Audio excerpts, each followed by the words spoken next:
Oh, we've done it. We've done it. We made it. Here we are.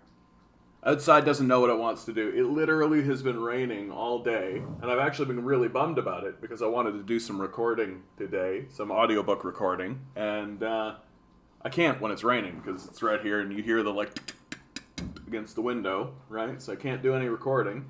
Literally, the second I'm starting to do this, what happens? It starts gently snowing. A nice wafting snow, gently drifting down, drifting down. Such is life, such is life. The offers keep coming for this audiobook thing. So at this stage in the game, I really got to start thinking about how I can start really cranking stuff out. Like, I really got to start cranking stuff out. And the major hurdle right now is my dog. Like, it's so funny to talk about. It's so weird, but it's absolutely the truth. I was really sitting here being like, okay, what is stopping me from just like doing some recording like right now during the day? And doing recording during the day is difficult because there's lots of people around, and right, like my upstairs neighbor will just like stomp around, and it's like, okay, that's the end of that then. Or like outside here, someone will start their car or like do any of that kind of stuff. So it's like, okay, that's kind of a pain in the ass. But the thing that is 100% just like really preventing me from just like cranking out, doing like 4 or 5 hours of recording is my dog. Just like literally I start talking and he's just like, you're talking to me, let's play. So I end up doing most of my recording after the show because then it's nighttime and there's no activity going around. There's nothing going on there. But I can only do so much of that because it's the nighttime and like I get tired, right? So anyway, this is me complaining about like a plethora of riches. It's like saying like I have too much gold. I've got so much gold that I don't know what to do with it. In a few months' time, like I'll be done all these projects and I'll be working on some other projects and it'll all work out. It'll all work out. Knock on wood. I'm quite fortunate actually because I have one project that is actually going to pay me up front, right? That I set a like, pretty high rate, and they went along with it. They're just like, okay, cool. So that actually means that like I'm going to get a good pay for this month, which is nice. Which is nice. I think this might actually work, guys. I think this might actually work. What a strange and unusual time. Like, what a strange and unusual time. Like, this thing that I'm doing, I literally heard about it on TikTok, for God's sakes. And it's like, I just started doing it like at the beginning of January, and now it seems like it's really gonna snowball and do something really big. And it's like, that's life, isn't it? Like, it just something comes like right out of left field. And yet it's all your own individual energy. That's what matters, right? Certainly has nothing to do with like the random passing of the internet and all of this. And like this thing that I'm doing, like 2 years ago, it didn't exist.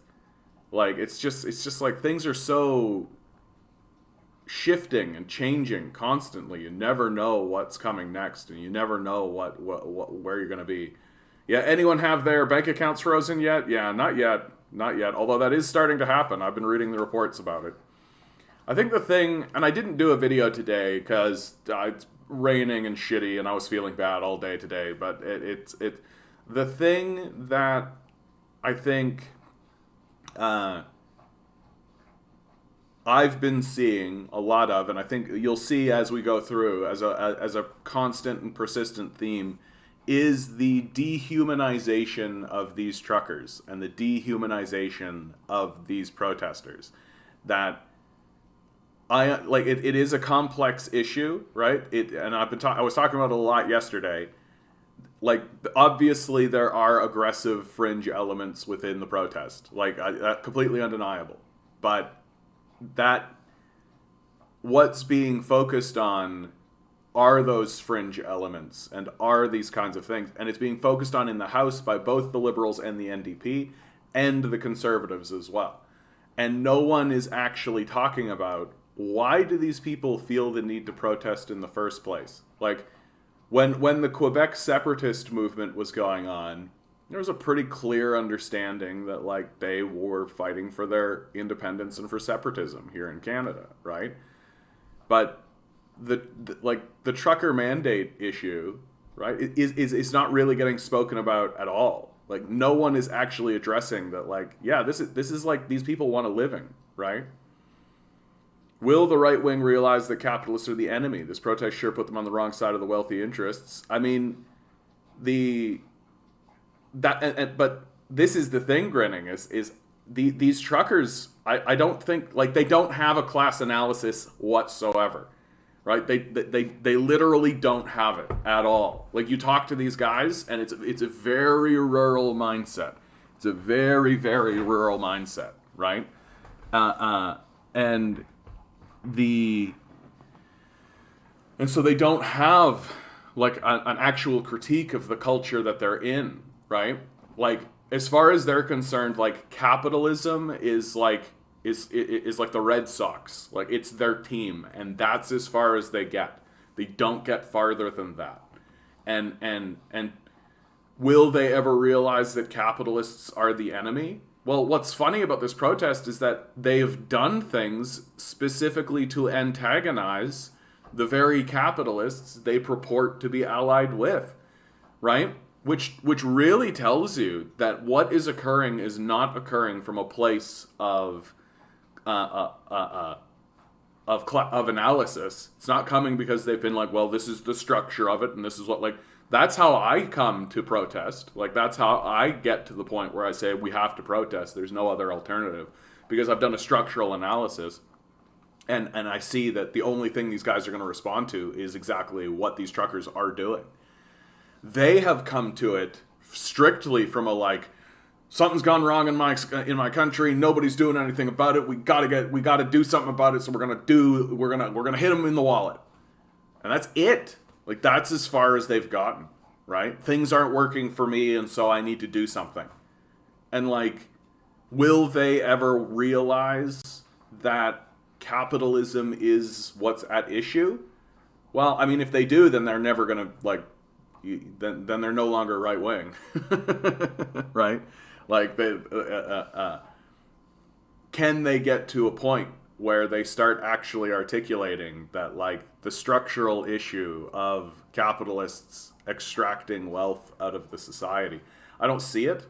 Like, I don't think that these people have a structural analysis. I really think if you were to talk to them, like, and the great irony, right, is if you start talking to them about, like, solutions in the society, they're going to say to you, like, get a job, right, all those kind of classic things. And it's like, dude, well, then why don't you go get a job? Right? Why are you doing this protest? Like, why don't you just, oh, well, I can't get a job doing this, then I'll just go get a job doing something else. Right? But it's like the classic right-wing, the thing that happens on the right? Which is, if it happens to you, then there's some trite, dismissive solution. But if it happens to me, then it's an enormous societal issue that we all have to talk about. Right? You see that happen from the right wing all of the time. All of the time. Well, yeah, and you're talking about the NDP. I've got I have a pretty good exchange here. You know what? There's enough people in the chat. How you doing, Hamnix? How you doing, Eric? Pissed off? How you doing? Yeah, Dimitri went off on David Dole and other leftists for trying to defend the Emergency Powers Act on Twitter. Yeah, I mean, like, it's... And I've noticed, I've been posting stuff on, like, TikTok and stuff, being like, it's a bit shocking that we're doing this Emergency Power Act. And I mean, okay, before I get into any of this, let's do the number draw. Because I've got a poll here, I've got a heated exchange, I've got a bunch of stuff. Where's the poll? The poll is the most important thing, and of course, I'm completely... Oh, I'm so prepared. Is it the City News? Is it City News? I'm so prepared, guys. Look at how prepared I am. Come on. Yeah, this is it. Okay, let's do the number draw. Let's just do the number draw, and then we'll do that. We got a 5, we got a 3, we got a 1. Some of your guys' names are hilarious. Ligondiz is hilarious, dude. That's a hilarious Here we go for name. Today's number. It's February 17, 2022. What am I gonna do? I'm gonna go with a 10. Balls. I've been hitting 10 this whole time. Each ball has a number. Each ball has a number. Numbers 1 through 10. Here we go. Swirl the numbers. The numbers. This is a good stretch right here. We got a good array. Lots of people right in the front door right away. Pick a number. Pick a number. Here we go. Today's number is Bibbidi. 7. 7. DM and Mocked. I know Mock's going to come in later, so he hit it too. There you go.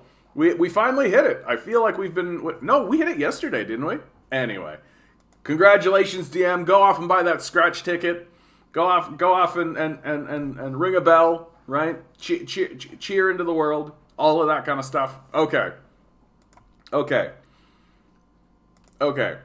Maru Public Opinion Survey finds 2/3, 66% of Canadians support Prime Minister Justin Trudeau bringing in the Emergency Act to give federal government extra powers to handle the protests across the country. So this is an important poll, and it's an important thing for us to pay attention to and to realize that if you are going to speak out against the Emergency Act, right? If you're going to speak out against it, you are actually in the minority. It's a very important thing to remember and to realize that I ostensibly think that we are correct in questioning the usage of the Emergencies Act. I think it's fair to do so. I think it's fair to kind of ring the bell on this. I think all of the reasons that are being given for the usage of the Emergency Act don't seem to cut the mustard. Like, I've got people coming at me being like, oh, they found a bunch of guns. Like, they found a bunch of guns. It's like, okay, that happened during the G20. Like, that happened during Occupy, right? Didn't use the Emergencies Act. The thing that you're going to hear Jagmeet Singh bring up is that leadership's calling for revolution, right? Yeah, like every leftist movement has always called for revolution, and what is happening is that this declaration of the Emergencies Act and all of this usage is being done in order to completely deflect from what is actually the core issue, which is that these people are losing their livelihood, right? And they don't know how to articulate it. They don't know how to talk about it. All they know is, I have bills to pay and I can't.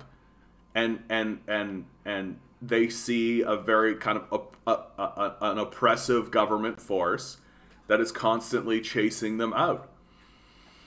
Well, it's not a fringe minority in this particular case. Like a 2/3 majority is a majority, but it's not like the I consider when it tips into 80%, that's when I say, like, okay, like, if you are in the minority group there, you're in a fringe minority.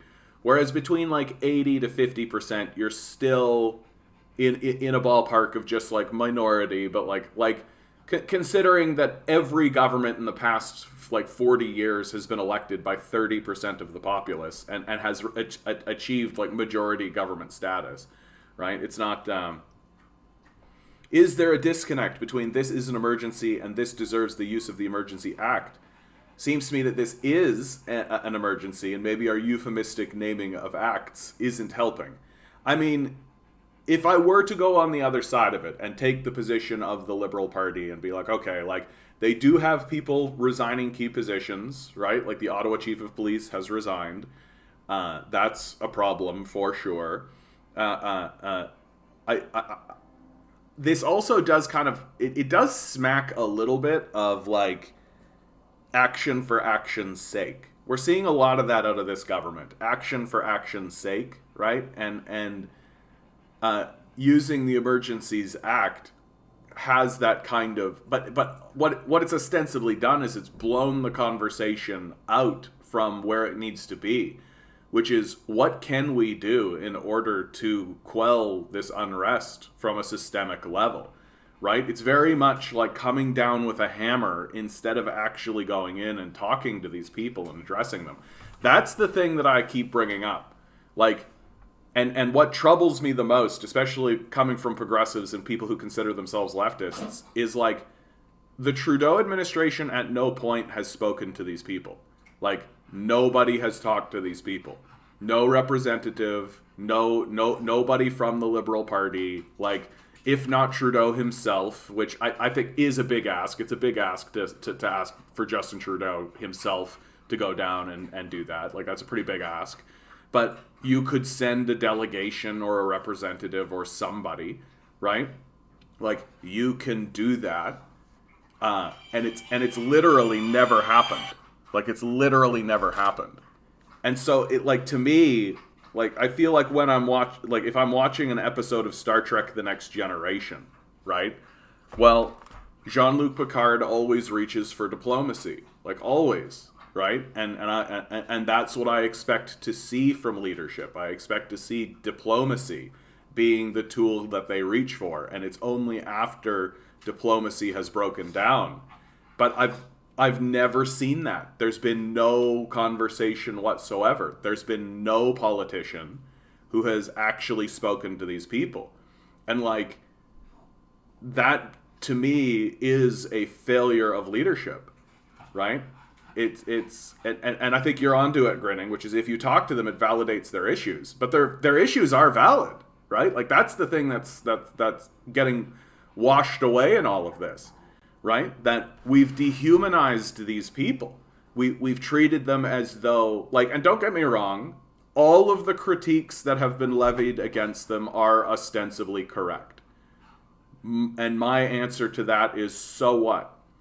Like, so what? They're still Canadian citizens, right? Just because, I feel like what's being levied against these people is the charge of, oh, they're just a big bag of deplorables, right? Like the Hillary Clinton kind of statement, oh, they're just a bag of deplorables, we don't even need to pay attention. Well, too fucking bad.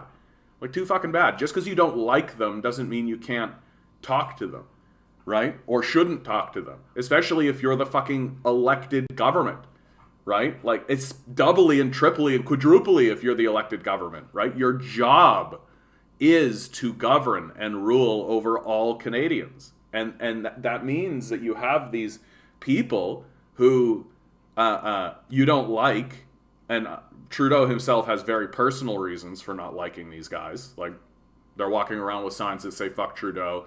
They're lynching him in effigy, right? Like, yeah, I get it on a personal level, but he's the Prime Minister of Canada, and it's grow up time, right? And instead of reaching at any point for any kind of diplomacy whatsoever, he's just reached for this hammer. Very concerning to see. And also very concerning that leftists are like, yeah, reach for the hammer. Excuse me? Excuse me? Like, I don't see how you can call yourself a leftist and say that the first thing we should do is reach for the hammer. Like, and I'm not saying that at some point we shouldn't. Like, and I'm not saying that at some point we can't. But I am saying that, like, I'm missing some very crucial steps here, right? Like, I'm missing some very crucial steps here. That there is opportunity, and there was opportunity to de-escalate this situation. There was opportunity to de-escalate this. And it just wasn't even tried. So it just wasn't even tried. Like, they don't care. They don't care to de-escalate the situation. And that's where my concern lies. And because there's no attempt at de-escalation, and because there's none of this, no one is even talking about the fact that what these people are protesting over is valid. They've lost their livelihood. And I don't care who you are. Like, I don't care who you are. If you have lost your livelihood and there is no solution to that on the horizon, you have the right to protest. You should protest. Absolutely you should. And we should support them as humans, as the human beings that they are. But I fear that the left has fallen for the same trap that all Canadians always follow for, which is that we're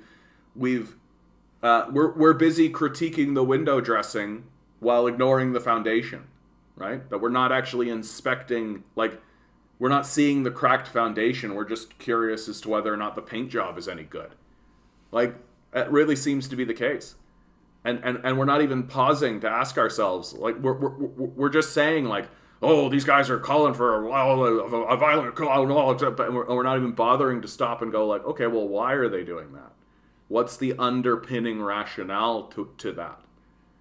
And I think that that's causing a lot of problems for us, and is going to continue to cause a lot of problems for us, right? Especially if this kind of thing gets normalized. Like, there are going to be, like, Unrest is going to spread across North America. Like, this is going to become a normal thing.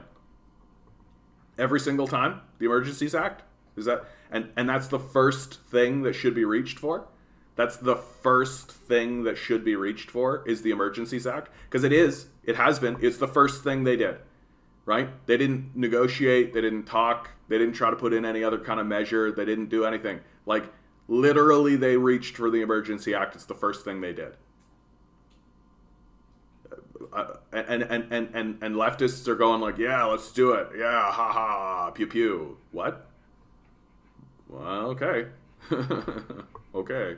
It just sort of flows into what I've been saying a lot about leftists in North America, is that there isn't really leftists in North America. They don't really exist, right? There's a lot of liberals who, want a bit of piecemeal reform and piecemeal reformism, right? That's really what we have. We don't really have leftists in North America, because like any leftist, I think, would be saying like, did you talk to them? Did you even try? Did you hear what they had to say? Did you ask, why are you protesting? No, they didn't do any of that. More class consciousness. Yeah, working and middle class people are taught empathy for the rich and hatred for those below them in the hierarchy. Yeah, it's a survival strategy. It's not even teaching. It's just a method to survive. Like, if I witnessed this myself, like I became the manager or the assistant manager of a corporate environment. And like, when you begin to ascend, you have to look down on the people who are below you. You have to. Right? You are no longer of their class. Like, you are of an upper echelon. And they change the way they view you too. Right? That if you are one of them, then you can be an ally. But the second you are ascended on the hierarchy, they view you as an enemy. And they have to. They have to. Right? And in my view, it's less about it being taught and more just a natural consequence of hierarchical structures. Hey, Mocked, how you doing? We hit a 7 today, bud, so congratulations. Question, how does the trucker situation advance the leftist movement when they're calling for the scaling back of protection for workers and a return to slaving away at a job? I mean, I think that this flows in to the reality that they don't actually have like an analysis of the society. They don't understand the structure of the society that they live in. That for them, this is very much just like, I can't pay my bills. Like, and that's it. There's nothing farther than that. And that's just the reality of it. It tells you how fractured the capitalist death cult has become. That it can't even protect and keep in the fold the people who don't even have an analysis. Like, all these people know is something's gone wrong. That's it. And they don't know what the structure of capitalism is. They don't really understand the relationship between the owners and the workers. They don't have that critique or analysis at all. They have zero class consciousness. Like, their response to questions is legitimate, and they think they're being legitimate, saying just get a better job. Like, that's literally where they're at. And so how does it advance the leftist movement? Because we can point at them and say, look, you're even failing these guys. Like, these guys should be your allies. Like, these truckers are ostensibly the allies of the capitalist death cult, right? That's who they are. And even they are standing up in protest. Even they are locking down infrastructure. Even they are saying that we are being abandoned, right? The closest ally, like, if these, like, who is closer in being an ally to the capitalist death cult than these guys? Like, really, like, lawyers, I guess, are probably slightly closer. But like, and so you're seeing the abandonment writ large, and it's become obvious. So and it's stirring up a lot of emotions. And we on the left should 100% be pointing that out. But instead, the death cult is doing a really good job of ensuring that we view these people as like dangerous fascists, Nazi types, right? Like they need to keep these working forces divided from one another, right? Because if these guys suddenly started to encounter someone like me and started to actually start taking what I say seriously and start understanding where they stand in a meta class analysis perspective, well, they've already shown that they're willing to shut down infrastructure, right? And the only reason they feel drawn to do so is because, straight up, something's gone wrong. And that's as far as they've gotten, right? Like, we're dealing with people of action here. Like, we're not dealing with academics. We're not dealing with people who have read a lot of theory or anything like this. We're dealing with people who are people of action. And that's the extent of it. And frankly, I look at them and think, we could use some of that in the left. We could use some of that. Just people of action who are just like, moving from their heart and their gut and just firing on cylinders because they know something's gone wrong. We could use a bit of that. And this isn't to say that there aren't elements within that movement that are interested in more nefarious things. Like, of course there are. But that's always the case. Like, that's always the case. I feel like we are defining this moment by those elements which are always present instead of actually saying, okay, but what's actually going on, right? Like, a lot of these people are not showing up because they're like, yeah, let's round up the Jews. Like, that's not why they're organizing, right? That's not why they're showing up. They're showing up because they're like, I can't do my job. Like, I can't do my work. And that's it. And what you're saying is ostensibly true, though, Macht, that but that's the degree that the abandonment is taking hold. And that's the degree that they are being discarded from the system. That which we all will be eventually, right? And what we are seeing is what happens when you discard people who don't understand the nature of their abandonment. And they don't understand the nature of their abandonment, right? That's why they're swinging to the conservatives while grumbling at the liberals. Like, they don't understand that both of those parties work for the same interests. Yeah, now you used it once, it'll be used again, it will be used against us. I mean, that's the argument coming from the left. There is something of a counter argument that says, look, if they wanted to do that, they'd do it anyway. I just think I've got to land over and over and over again on it's very concerning that this was their first action. That there was nothing, it was literally, we don't support this Emergencies Act. There was just nothing in between it. Not even an attempt to de-escalate this situation.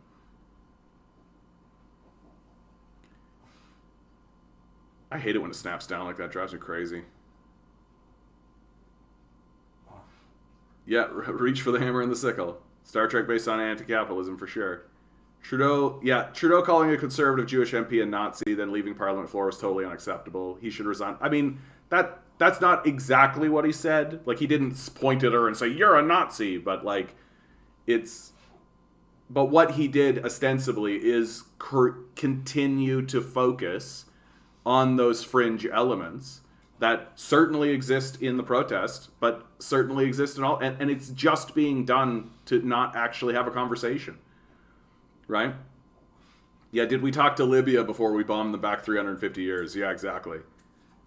If socialism, communism in the past were helping people with their issues, it seems like it'll be hard for them to get them to admit it. Yeah, I think that's right. And you're seeing a lot of people, though. Beau of the Fifth Column, I think, did probably the best that I've ever seen of trying to reach across to these, rural Republican or conservative types and try to explain to them that, you guys should probably read the the Communist Manifesto. You guys should probably read that. That, there's... When you guys talk, you sound like this stuff. You sound like this, right? And you should probably reach out and actually do it. And Coming from a guy like Beau of the Fifth Column, I think it'll be more effective than anything else. Oh yeah, you're starting to have a much darker view of liberalism. Yeah, I mean it's. I'm having a hard time separating liberalism from authoritarianism and imperialism because it isn't. Right? That's the thing. Right? That's the thing.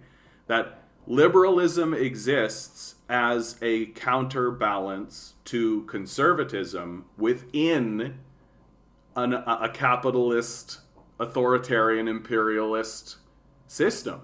That liberalism is like the left wing of that structure, which exists in order to suppress and dominate the entire globe. Like, the goal of the capitalist structure is to assert its supremacy and its dominance through slavery, destruction, and death.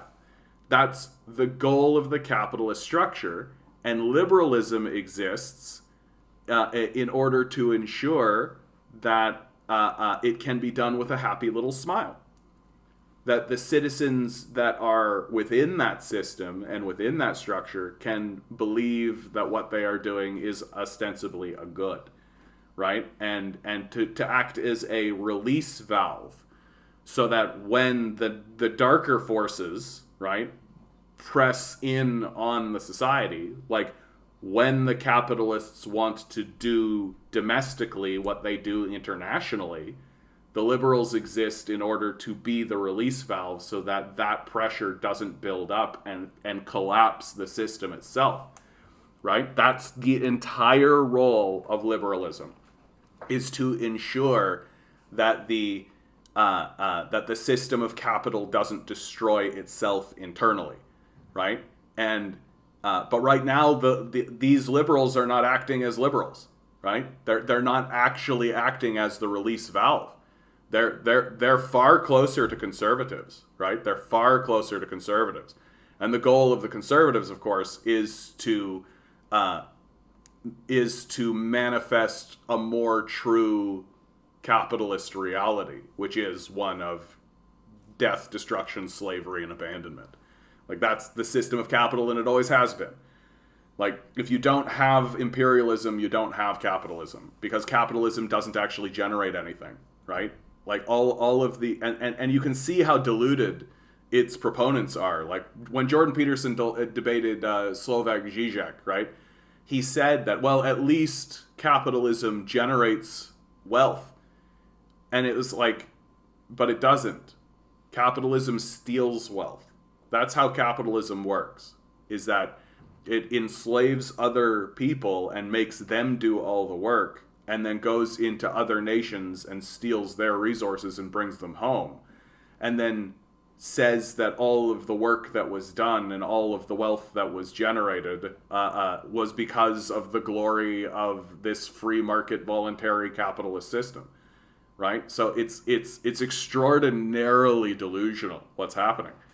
And liberalism exists in order to maintain that, right? So that the people who are within the system domestically will continue to go along with it because, well, capitalism seems like, sure, you can critique it all, but it seems to be working okay. Like, and when we ask these liberals to do something, right, they do a little release valve and we get a little piecemeal reform, right?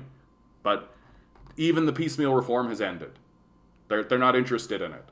Like, they're not alleviating rents. They're not alleviating housing prices. They're not alleviating any, like, they're not lowering anything. They're not confronting capital in any meaningful way. They're not doing anything. They're not doing anything about climate change. Like literally, they're doing nothing. So in what sense are they liberal? None that I can see. They wave a little pride flag around. Like, that's what they do. Just you wait until CPC or PPC get into power and use the EMA against Black Lives Matter and Antifa. Yep, that's exactly right. But the reality is that I don't think the conservatives can get into power. Like, first of all, like, the conservatives are on the wrong side of this just by the raw numbers, right? 2/3 of Canadians support Prime Minister Justin Trudeau bringing in the Emergency Act. Like, 66% of Canadians support it. So that kind of confirms what Trudeau has done, and it also puts the conservatives on the wrong side of it. And so, and also because the conservatives have this little fraction or faction appearing, right, which is the PPC, it's very, very unlikely that the conservatives will ever be able to get power again. Like, they barely got power when they were at their strongest, which was under Stephen Harper. And since then, they've just never been able to recapture it because I think people are very disinterested, which is ironic because I think Stephen Harper was a better prime minister than Justin Trudeau. Bet the leftists would cry about it being used on them, would they? Yeah, of course. No, of course. And but again, like, I think it's a very natural human thing, don't you think? Right? If it happens to you, it's your problem. If it happens to me, it's everybody's problem. Like, I think that's a very natural human thing. That, like, you can see it with conservatives being like, yeah, you got to bootstrap and pull up your own thing and all that kind of stuff, until it starts happening to them, and then it's suddenly everybody's problem, right?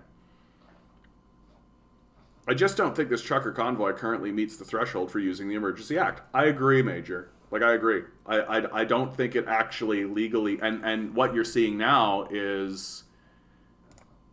no, that's just a fun article to read. I'm not going to read that. Civil Liberties Group announces litigation against federal government on exactly that premise. Right? Yeah, to challenge the federal government's use of the Emergency Act. And to actually bring it into the courts and actually say, hey, is this legitimate? Does this actually have legitimacy? Because I think it's fair to say that it hasn't been met. That the threats of, like, we're going to overthrow the government are, like, overwrought. I don't think they're as serious as all that. Like, not only do I think they wouldn't be successful, I don't think, like, if... Like angry men are going to say lots of things, right? Like, there's going to be a lot of chest thumping, and there's going to be a lot of that kind of stuff, and there's going to be a lot of, like, broing, like, and the idea that you're using that as the impetus to declare, like, to use this Emergencies Act, I just don't think it's good enough. Like, these people aren't organized. Like, they're organized to a degree, but they're not like a militia, right? Like, it's. I just think that, like, don't get me wrong, like, it's a heightened moment for sure, and there's a lot of energy, and there's a lot of anger, and a lot of equipment, but, like, are we all of this is being used in order to distract from what we should actually be talking about, which is, like, hey, why don't we have support systems? Why don't we have, like, a basic income? Like, why don't we like, what's the problem here? Arresting and locking up all BLM and Antifa protester and NDP and Greens are to blame. Not surprised. They're all WEF, Davis graduates. Real leftists oppose the EMA. I mean, it just seems to me that I mean, it does have, like...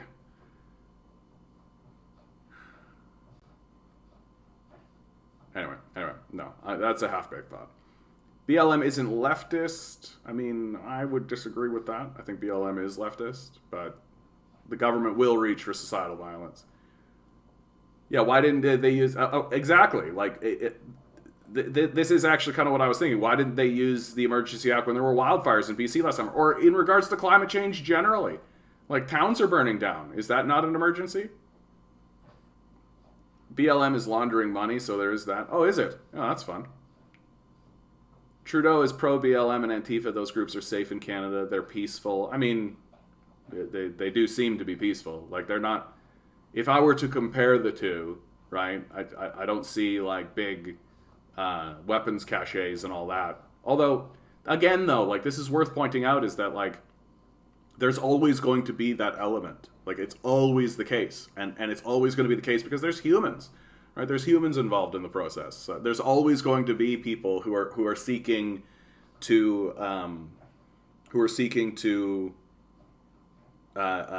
opportunists. There's always going to be opportunists in the conversation. Like, it's just always going to be the case. Even Sven Robinson, the OG Tommy Douglas MP, called out the Davis. Yeah, at least one NDPer has brains. The The Emergency Act actually strengthens the protester. The government overreacted. That's a victory for the truckers. And that's how the truckers are taking it. I think I closed that. I think it was yesterday I had that. But like the truckers themselves are saying like we're not deterred by this. Like and this is what's so ironic is that someone said earlier like Justin Trudeau doesn't want to talk to them because it validates them. I'm like, this validates them. This gives them more validity than like most other protest movements that have occurred in Canada. Like this gives them an enormous amount of validity that and shows that what they're doing is actually a threat to the cult, right? Like locking down major infrastructure is a threat. Like it's huge. Jagmeet must resign. He's not going to resign. But the party has been too damaged. It cannot be saved. Either can Liberals. Greens and CPC are the only parties that can gain. I mean, we'll see about the NDP. The NDP are an interesting case because there's a lot of internal struggle that's going on here. Ottawa's crime rate has decreased drastically since the protests began. I mean, how much of that is that just that the police are so overwhelmed that they can't even do, like, they can't get petty criminals and all this because they're just so overwhelmed, right? Passing peace bread to everyone on behalf of Bumbleguppy. Yeah, Bumbleguppy, man. He took off one day and he never came back. God bless his heart, wherever he is. I'm thinking of taking all my money out of banking accounts before Trudeau's EA expands to all citizens. Yeah, and there's always a concern for that, right? The reality is, though, that Canada, like, we're not there yet, right? Like, one thing I always talk about, and the court system in Canada is not perfect, obviously, but like our court system is not as corrupted as the United States system is, right? Like we're not electing judges. Like the judges that get into power here in Canada are vetted, right? Like in that way, our legal structure, like our court system, is actually closer to the Chinese model, right? Which is that you don't get like. You don't get some Yahoo kid who's just like the son of a senator or something being like, vote for me to be judge. And then they get in and they've never read a legal textbook. They don't know anything about the subject. They're just basically shooting from the hip every single time, right? Like it doesn't exist. It just doesn't work that way. Like here in Canada, to become a judge, you literally have to be not only a lawyer, but also you have to be a teaching lawyer, which means you have to have taught in an institution for something like 20 years, right? So already, like, you get your degree, you're already in your like mid-20s by the time that happens, and then you're talking about another 20 years of work, right, in the field, right? So that's like another 20 years. So by the time you can even be considered for this position, you're in your like mid 40s, early 50s, right? And then there's like a whole process, like, so it's a constant vetting. There's just like constant vetting. So you can't just get a person in who's just like yeehaw, bang, bang, right? Just doesn't exist.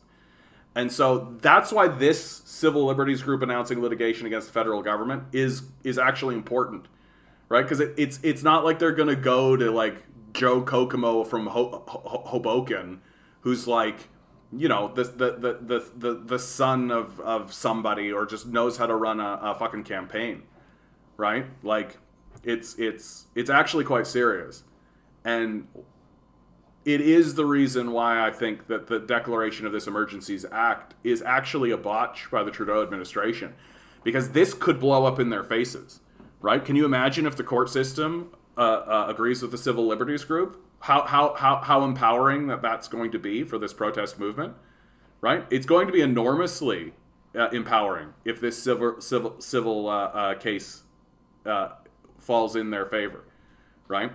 So I just feel like there's a lot of like harebrainedness going on with this, that like it's not just the protesters that are acting emotionally. Like, the Trudeau administration seems to be acting very emotionally and isn't actually taking a step back, and doesn't seem to have anybody in their caucus they're willing to listen to who's standing there being like, hey, should we maybe even attempt to think about this strategically?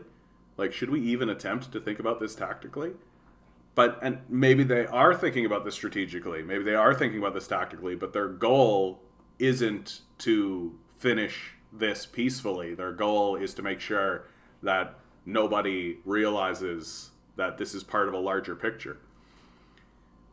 Yugoslav, yeah, it has been a while, bud. How you doing? Good to see you, man. Good to see you. I watched the Emergency Act debate on CPAC. It felt weird agreeing with the conservatives so much. They usually lose me at some point. Yeah, I mean, and the conservative, like I say it over and over again. It's important to have lots of perspectives at the table, right? It's important to have lots of perspectives at the table. Whether the and you should have the person you disagree with the most at the table, right? You should. And there's a reason why it's important, because if you don't, you can get caught in this kind of echo chamber. You can get caught in this very small internal way, right? And the person you disagree with the most will occasionally, I mean, that's, Hugo, that's all we've been talking about, bud. If you want the short form, they are doing it because they are desperate.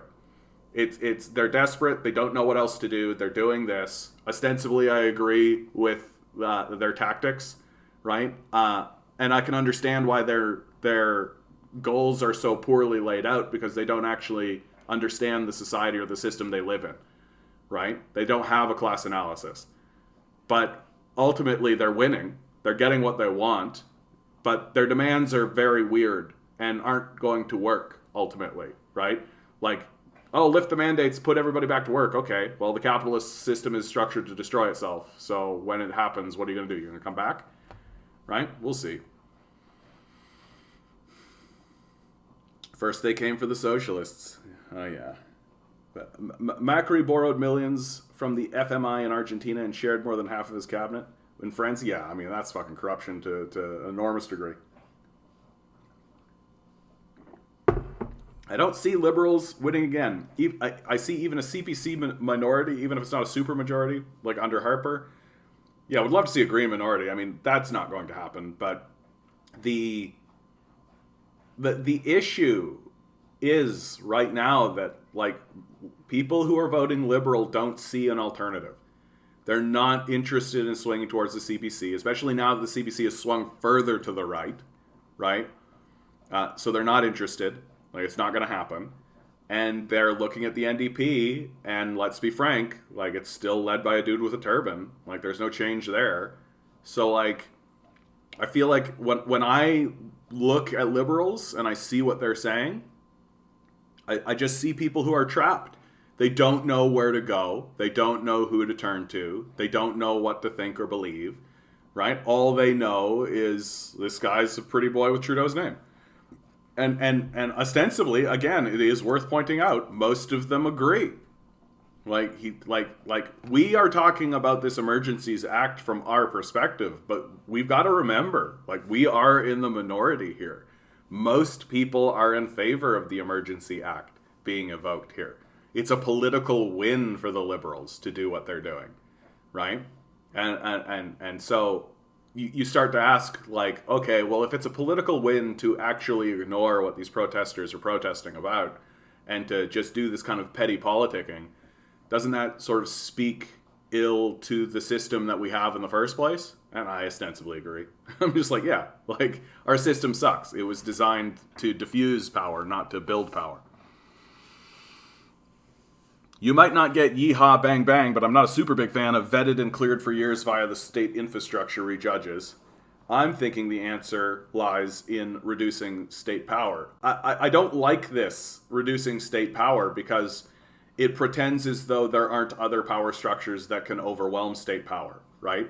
Like, we're seeing that all across North America right now. If you reduce state power, where people can actually vote and have philosophical discussions and make decisions and mandate things, right? If you reduce state power in that way, well, corporate power comes along, and corporate power is far worse because you can't negotiate with it. The only way that you can negotiate with corporate power is by not buying their services. But what have they done? They've monopolized the services. They've privatized important infrastructure. You have to buy stuff from them. You have to. You can't not, right? And that's a very draconic way to exist, right? And sure, can there be, like, illegitimate things that happen within a state structure? But sure, because humans are humans and people are people. But if I have to choose between a system that we can actually interact with and through votes and our support, or one that we have to interact with and they can do what they want and there's nothing we can do about it, I know which way I'm going to go, right? I know which way I'm going to go. And like what we're seeing in the United States is like these judges are corrupt. They go along with privatized interests in order to line their own pockets with money, right? And you just don't see that in Canada. Because if you do that kind of shit, well, you're not a judge anymore, right? Like that's corruption. Whereas in America, it's just business. Like that's just all it is.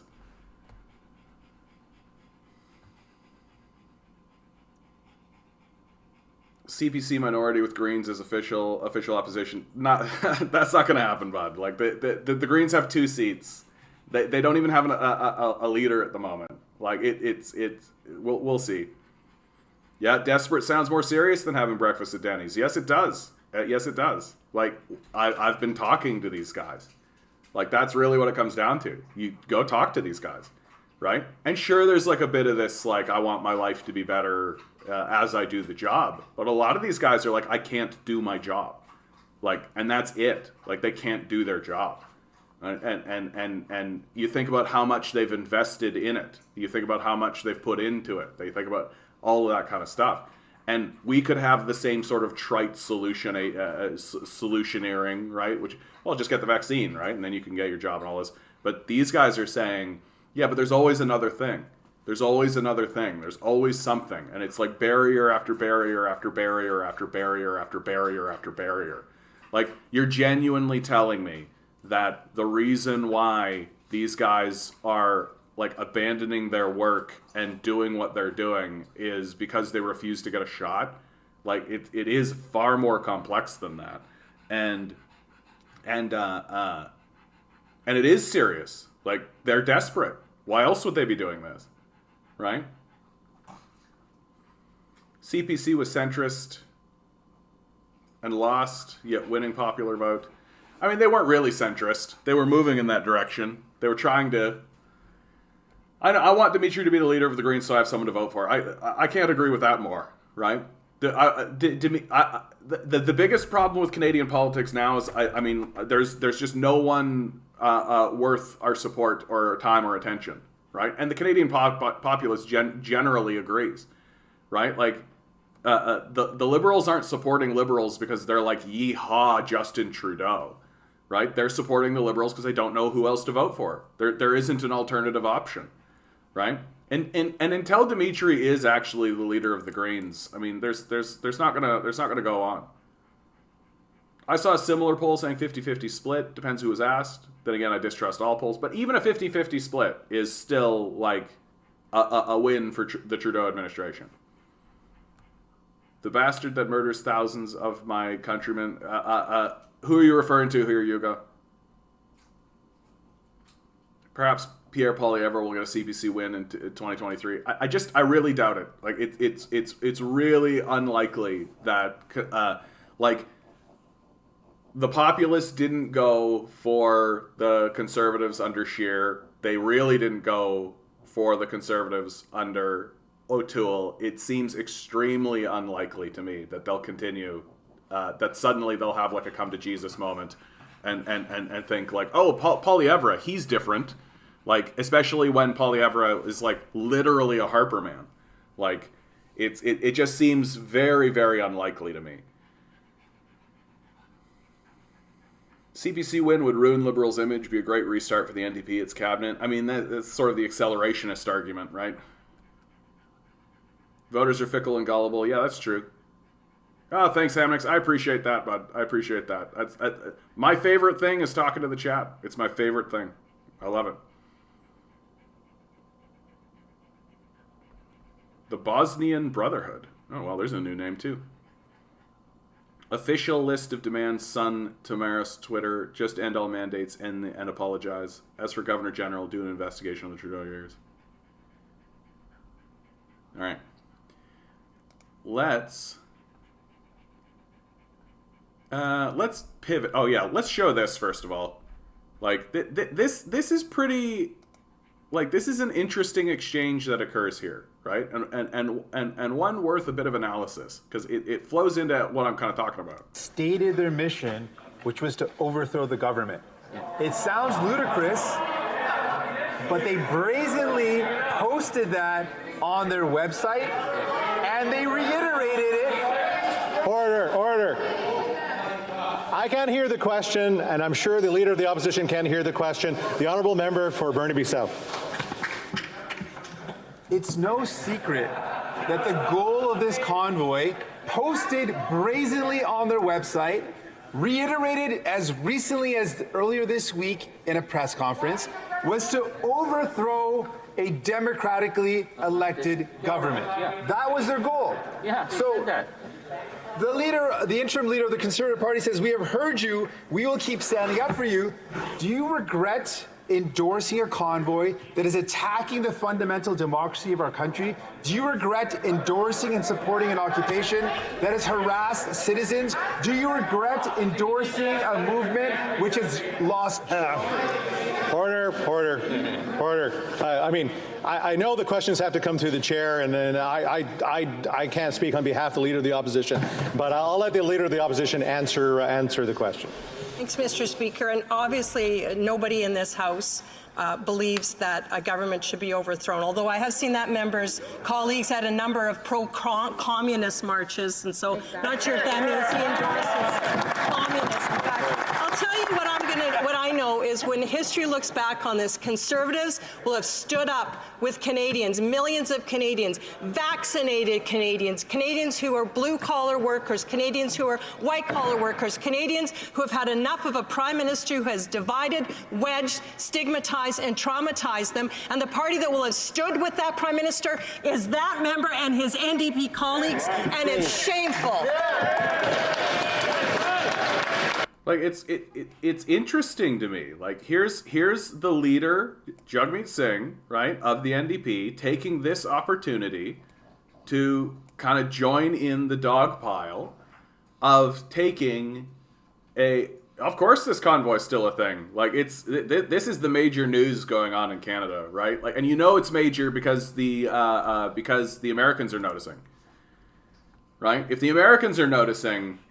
Like if the Americans are noticing, then it's major news, right? Like this is actually a seminal moment in Canada, and it's interesting to see the NDP.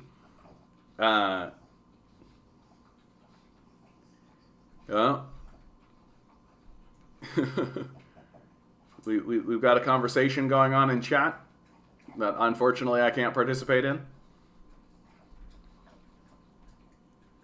Yeah, after Jagmeet abandoned everyone re CRB, I can't even stand his voice anymore. Yeah, I mean, like, Jagmeet never really rang the bell on things like a basic income or any of that kind of stuff, right? He's still supporting the Liberals.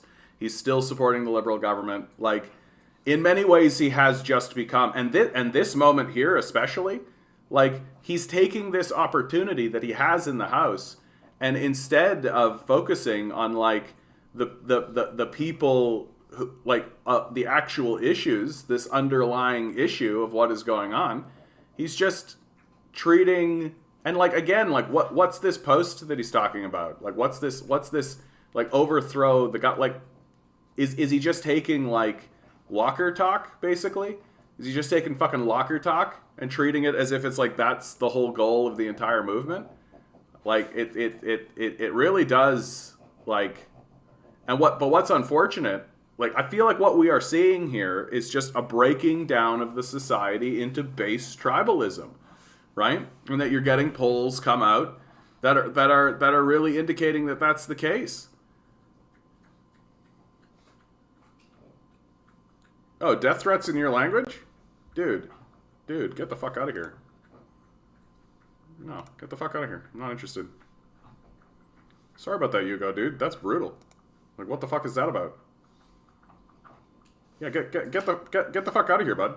Like, too fucking mad. This Hugo fella's been in here before. We've had a good conversation with him before. No fucking need to do that. Brutal. Sorry about that, Hugo. That sucks. Ugh. Have you guys been paying any attention whatsoever? Yagmeet Singh tells the truth. Okay. What is glitter is gold? Has an alternative position. Same as Trudeau. Everything he said about the convoy is true. I mean, it's true that there are fringe elements and there are elements within it that, and like, I'm going to agree with everything you say. Okay? That's not what's at issue for me. What is at issue for me is that instead of focusing on the underlying issue, and the underlying issue is that there are people who are struggling to make a living here in Canada. They're struggling to actually get their bills paid. They're struggling to actually engage in the basics, right? That they have invested their time and their energy in all of this, and they feel like they're being betrayed. Right? Like, that's fundamentally the truth.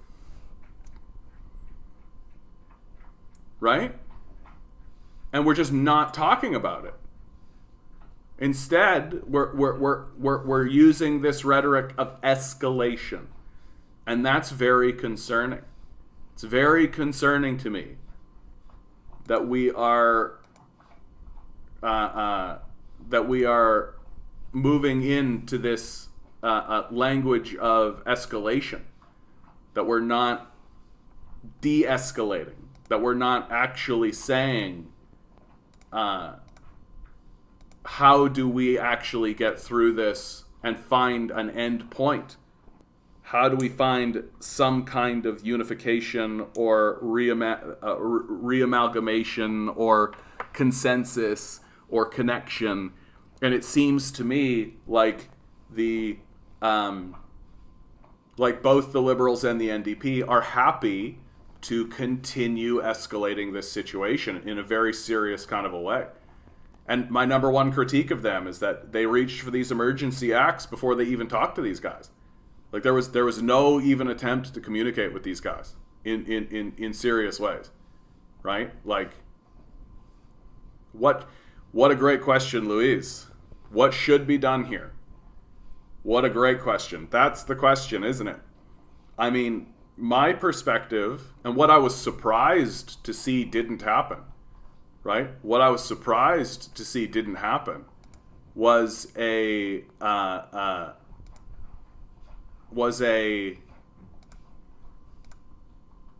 actual attempt to reach out, was an actual attempt to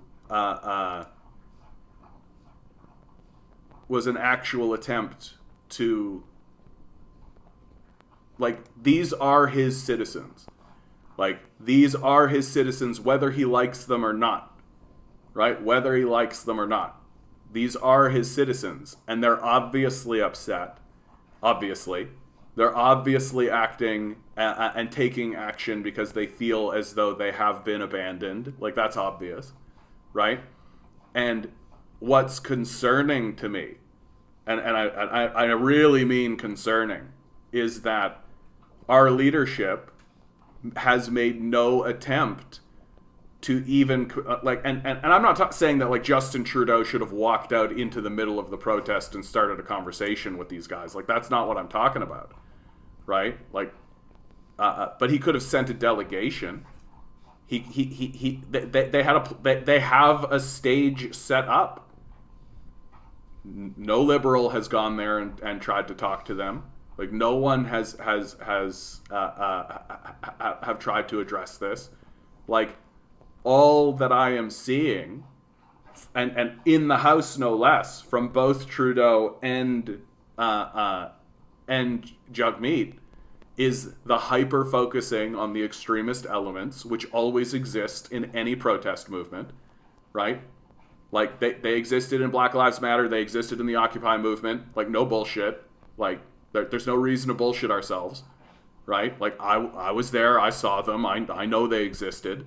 And the narrative always was, please don't define our movement this way, right? And the society, by and large, tends to agree, right? That there's always these kind of kookiness, and there's always this kind of stuff. And the political apparatus, for the most part, tends to agree with that as well. But here's a situation now where you have right-wingers and all of the warts and all of the shittiness that comes along with that. Like, let's not fucking bullshit ourselves, right? These people aren't like glorious golden angels or any of that kind of stuff. But there are brothers and there are sisters and there are fellow citizens, whether we like them or not. And their concerns are very personal, emotionally driven, very personal, very emotionally driven. They don't have a critique of their society. They don't really know what's going on, right? They don't really know what's going on. And instead of attempting to decloud the situation, instead of attempting to demystify what's going on and to take it head on through diplomacy and communication, these guys are reaching for the hammer, man.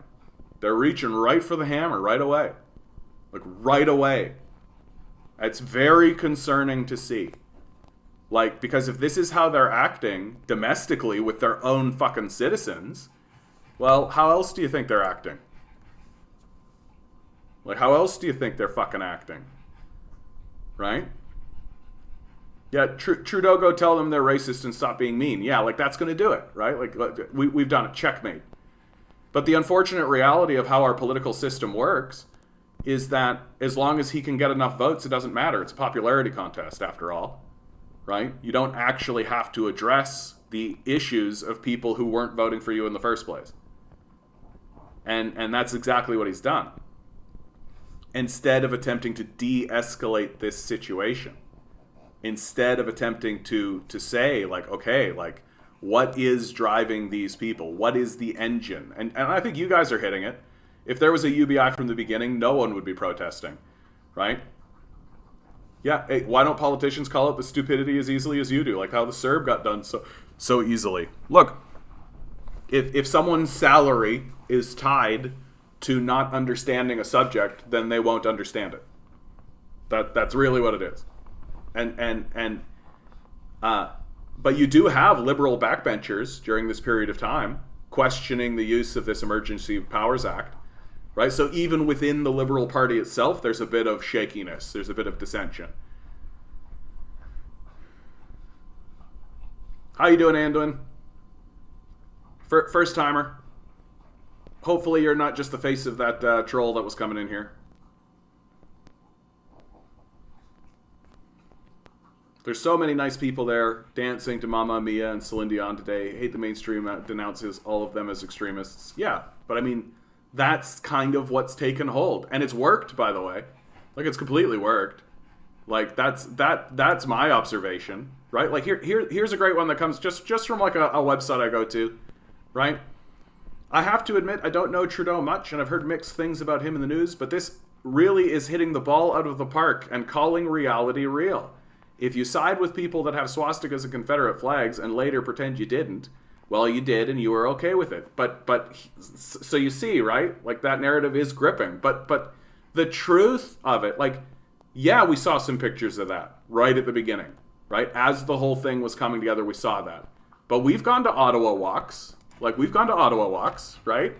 Like, we've seen. That's what I really like about this Ottawa walk thing and this walkabout stuff. Oh, hold on. Was it just right there? And I just blazed past it? Yeah, here you go. Check those videos out if you like. Right? Like, this is a fellow that just walks around Ottawa. Right? And when I put these videos up and when we go around and actually see what's going on, I don't see swastikas. I don't see Confederate flags. And when I actually go and talk to these guys, a lot of these guys are like, yeah, we don't want to see that shit around. Right? And guess what? We don't. We don't see it around. Look, we don't. Like, it really is time for us to admit it, man. Like, it really is time for us to admit it. Like, here I am, a communist. These guys should ostensibly be my enemies. And I am willing to admit, as a communist, I'm not seeing the Nazi flags. I'm not seeing the Confederate flags. I'm not seeing that kind of thing. Am I seeing racist commentary? Am I seeing shit coming from people like Pat King and the like? Yeah, of course. Of course. Because check Reddit. Not at the moment, bud. That's okay. I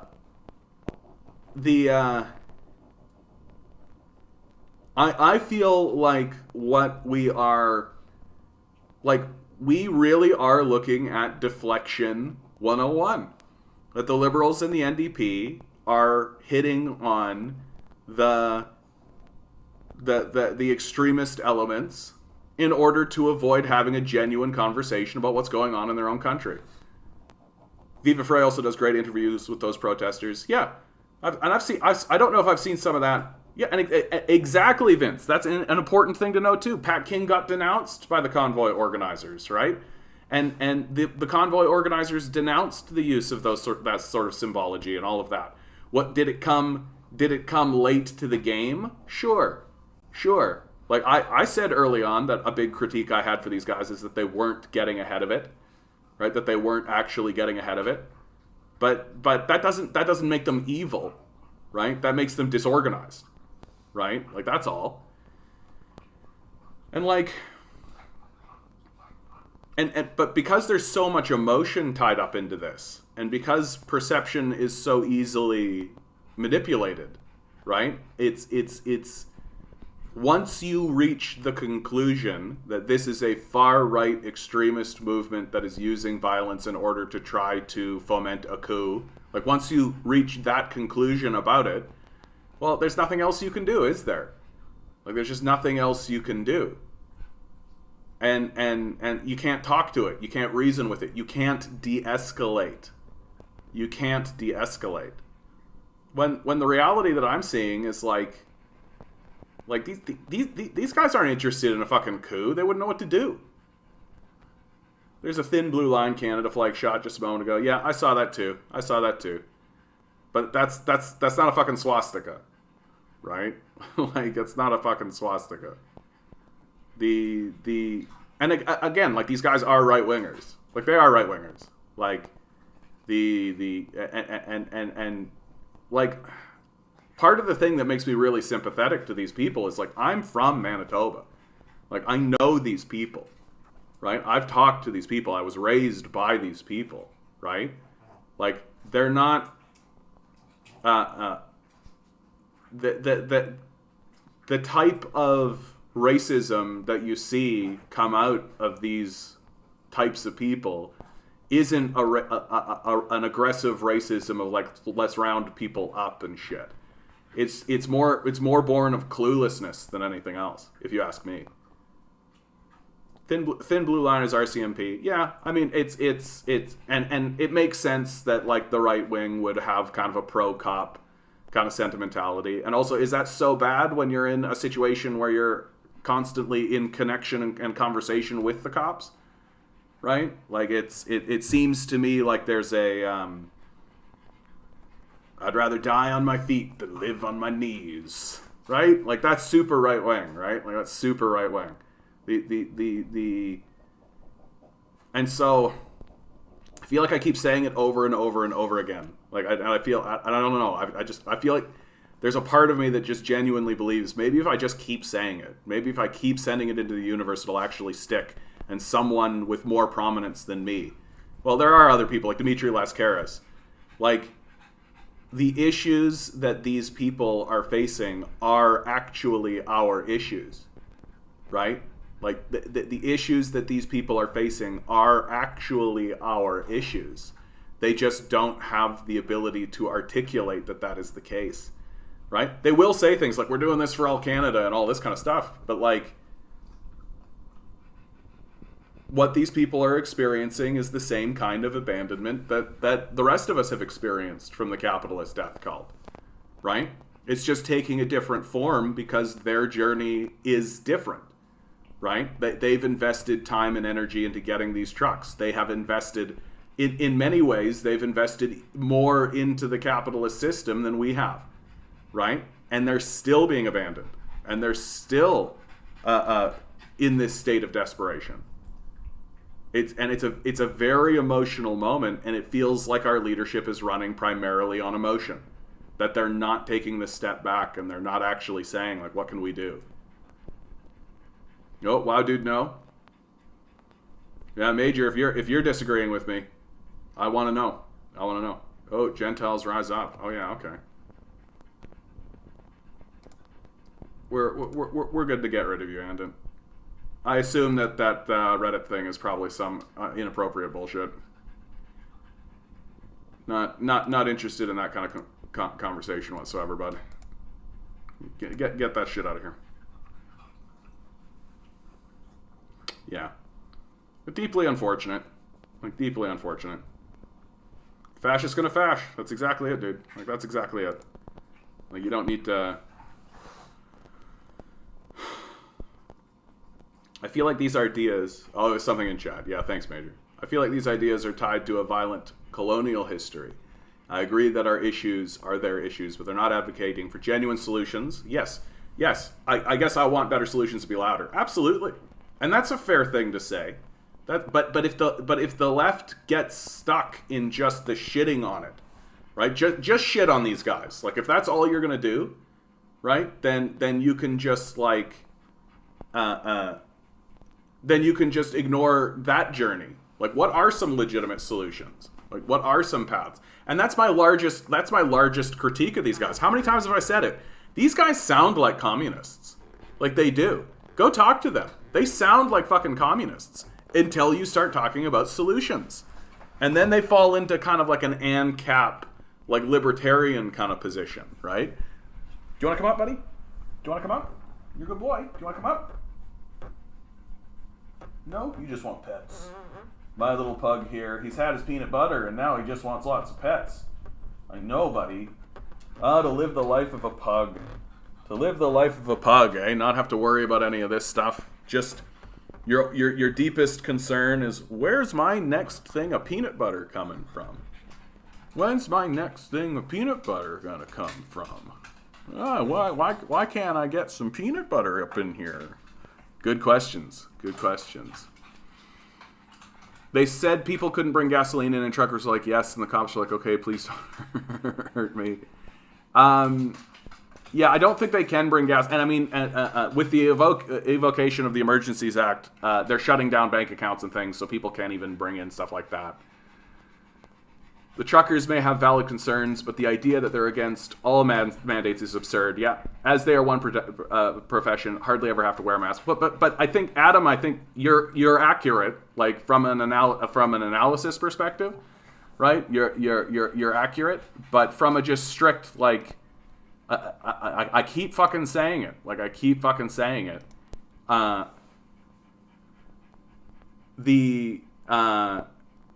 These guys don't have an analysis of the society that they live in, right? Like, even that statement that you made there, like, against all mandates, like, that's fucking crazy, right? And it is. That's nuts, right? But, like, that's not how right-wingers operate, right?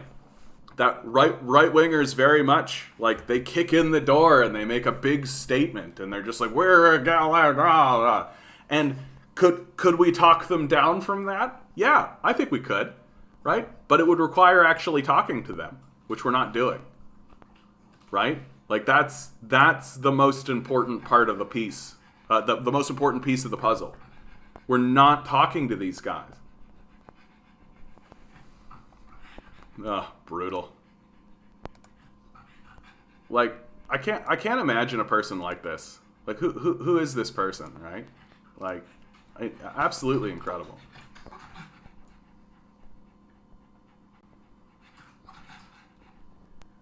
Dude, you're out of peanut butter, okay? No more peanut butter for a minute, okay?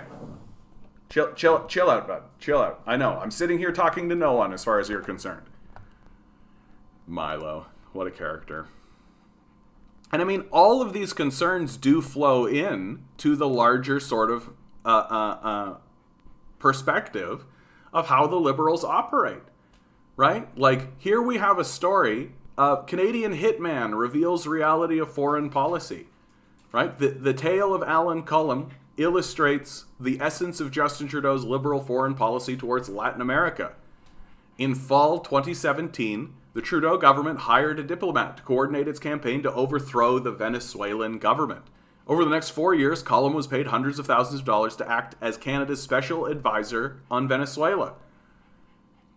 in Ottawa hires hitmen to overthrow the Venezuelan government, I detailed Canada's former ambassador to Venezuela, El Salvador, and Guatemala hostility towards the left and Latin American integration. A new report based on access to information requests provides further evidence of Column's history and the reality of Canadian diplomacy, right? That we're not actually talking to anybody.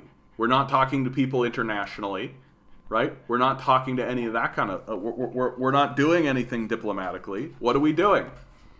We're using our, we're reaching for the hammer right away. We're reaching for force. Like, we're not talking to Maduro, right? We're not talking to socialist leaders. We're not opening diplomatic ties. We're not having diplomatic conversations with these guys. Like, and especially in the case of Venezuela, right? Especially in the case of Venezuela, right? Where we literally support, like, the interim leader Juan Guaido. And so what I see with these trucker protests is a lot of Canada's foreign policy coming home to roost. That this is how we've treated governments across the globe. So, of course, we're going to treat our own citizens this way when the rubber hits the road, right? Don't negotiate. Don't actually talk to them. Don't communicate. Reach for the hammer, right? And it's all linked and it's all tied together. No, I know, Major. Yeah, I know, bud. Like, it's a shame. The shameful reality of this situation is that anyone can come in here and say anything, right? So I'm trying my best. If they are successful, then removing mask mandates at a place of work could be less freedom, not more. How am I more free when people can more easily spread their disease to me? Yeah, I think that's true, Adam. Like, and that's what's making this so complex, right? Is that there is a health and safety aspect to it as well. But that health and safety aspect of it, and I think part of the reason why these protests are happening right now, like, people are starting to, like, my perception of the health and safety aspect of it is, okay, well, if that's legitimate, like, if we're standing here saying, okay, we're willing to mandate masks and things like this, certainly that would also be followed up with an increase in funding to healthcare services, wouldn't it? But instead, we're seeing the opposite. We're seeing the opposite of that. I've got an article here, probably buried in, but it's the Ford administration is actually working to privatize sections of the healthcare system amidst all of this, right? And come on, I had it. I want to read this. You know what? I'm going to read this. This is a bit of a turn. Oh, wait. But to finish that point I was talking about, the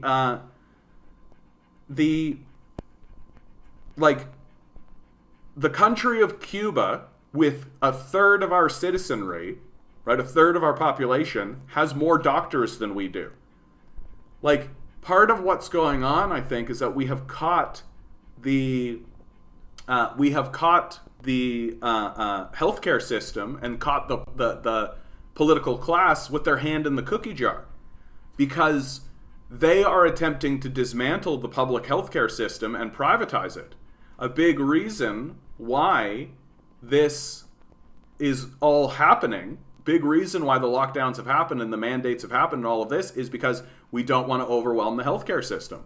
Well, we don't want to overwhelm the healthcare system because we've actually dismantled it, right? And why have we dismantled it? So that we can justify its privatization, right?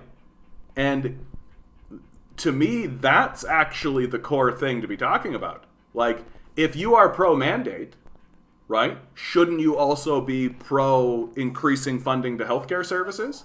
But we haven't seen that, right? And again, it's like, what, like, we keep reaching for the hammer, right? Like, we're reaching for the hammer of mandates while simultaneously cutting funding to the healthcare industry, ensuring that the very apparatus we require to deal with this situation is as weak as possible. And the reason why that's happening is so that they can privatize it. And COVID hasn't stopped them from doing that. If anything, it's continuing forward.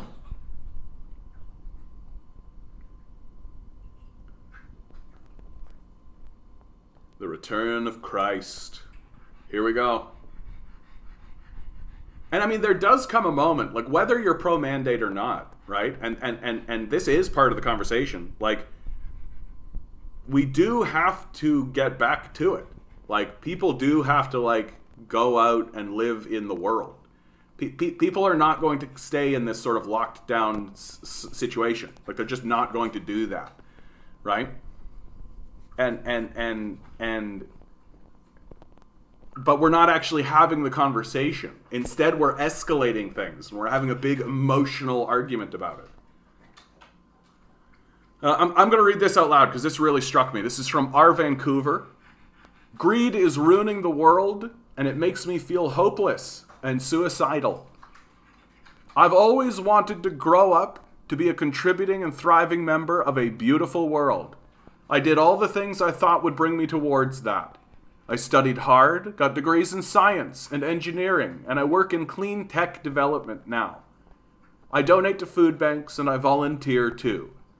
I'm in my mid-30s and feeling incredibly burnt out of work and life. I want to have a child and build a family, but I also want to drive off a cliff on a regular basis. I feel like the world is being overtaken completely by greed. Despite working passionately for years, I don't make anywhere nearly enough to have some land of my own to build a home and a family. I rent a tiny basement suite with 2 roommates and see housing prices skyrocketing.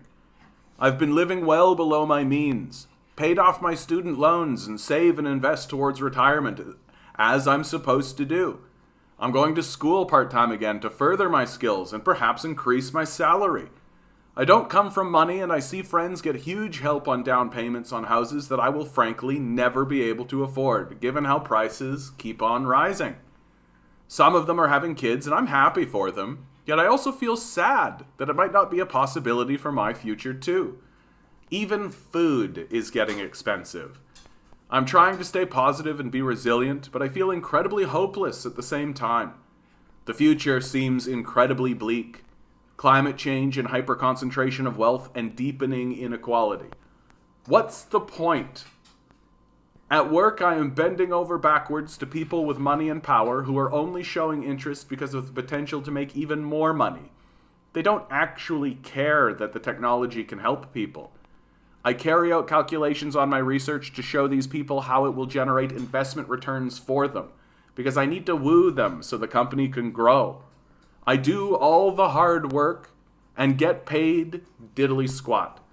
Meanwhile, the realtors and financiers are rolling, eating off the greed buffet and contributing no true benefit to society, if not detriment. The neighbors complain about homeless people. Well, I think society has failed them.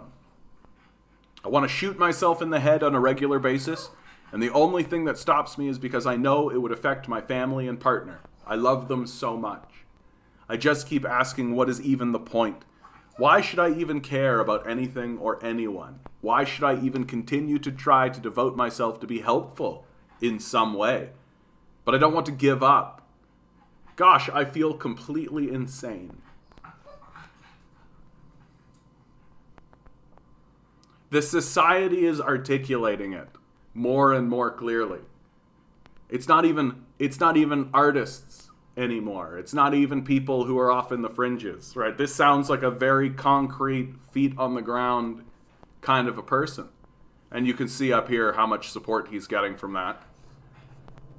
Like, our society is fraying, and this convoy is one of the threads that is fraying.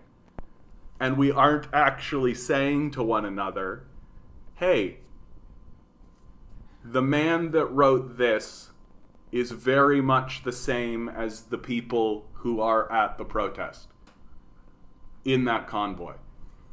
That if these words were to come out of the people who are at that convoy, I would believe it completely. And yet I'm supposed to be convinced that the thing that we should be focusing on the most are the extremist elements that exist in every protest I've ever seen in my life. I just can't do it. I can't do it. That there's something far deeper going on here. And the true reality is that because of how humans are, and especially because of how this group of humans are, lacking an ability to articulate or analyze their society or have a critical analysis of the structure of their society. Well, when the abandonment and the society begins to fray and split up, it's going to look incredibly stupid. It's going to. Whether we like it or not.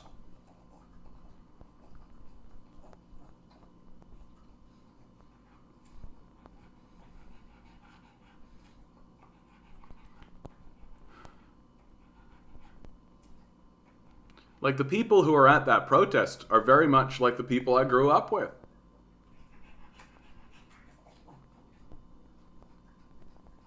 And to think that we should just ignore them or discard them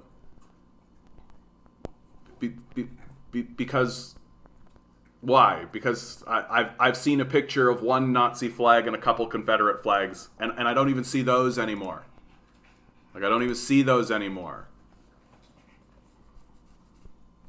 Like, I just fear that we're falling into tribalism, that as the process of abandonment begins to take hold, that instead of realizing that we need to build a class consciousness against those who are abandoning us, we are just going to retreat underneath the edifices they create for us. That instead of it being a strong, stable foundation of the working class that is fighting against the small group of capitalists against them, will be split into tiny kingdoms, right? And our rejection of even the idea of talking to these protesters is only going to accelerate that process. That we're only going to find ourselves in a position where they are going to be captured underneath the umbrella of a small group of a capitalist, and we will get captured over here, and another group will be over here, and another group will be over here, and the capitalists who are in a class together and understand that will constantly work to pit us against one another, and that it will fall into a form of tribalism that will become so obliquely sports-based that we literally will just hate those people because they're not in our tribe, and that's as far as it'll go.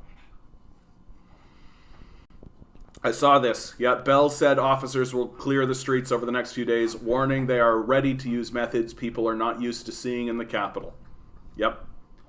I mean, we have seen these methods before. Like, if you paid any attention during the Occupy movement or during the G20 protests that happened here in Toronto, we've seen these methods before. We're going to see a kettling. Kettling is going to be used. We're going to see... we're definitely going to see kettling. We're definitely going to see like a giant rounding up of... sorry guys, just getting this. Here we go. Yeah, it is going to get ugly. For sure it is. Like, for sure it is. And, I mean, the truth is that the convoy has lost the support of the Premier. Doug Ford no longer supports these convoys and supports these protesters, right? And the Conservative Party itself is also calling for the blockades of the bridges to cease. I think we've got a shitty video here, so I'm not gonna bother. Yep, or the G8 in Quebec City. Yeah, I know the moment you're talking about, right? And so, like, and these guys are not gonna forget. Like, they're not gonna forget, and like they're not gonna disappear either. And because of that action, like, what better way to actually radicalize people, right? Like, you want to push these guys further to the right? You want to chase them into the hands of like actual neo-Nazi groups and fascist groups that exist here in Canada? Okay, here's a good way to do it, right? Instead of reaching out, talking to them, trying to communicate, trying to find any consensus whatsoever, right? Just fucking grab the hammer, clear them out. That's what they're doing. I think it's bad for Canada. I think it's bad for Canada. It's bad for Canadians. It's not going to unify us. It's not going to bring us forward any better. It sets nasty precedents. And I think it's just shit leadership, frankly. Like, I think it's just shit leadership. I'd be talking a different game if they had have actually even attempted to talk to any of these people. Right? But they didn't even try. Like, they didn't even try. And the conversations that are happening in the House are just pandering and like this kind of bullshit. Like, this is nothing. This isn't attempting to figure out even what's going on. It's just fucking bullshit. I was just listening to a libertarian professor where he straight up admitted that during his PhD he found that rent control aren't always bad, but rather than trying to deal with the reality of that, he defaulted back to his libertarian belief that we shouldn't always use data to prove whether or not a concept is true. Yeah.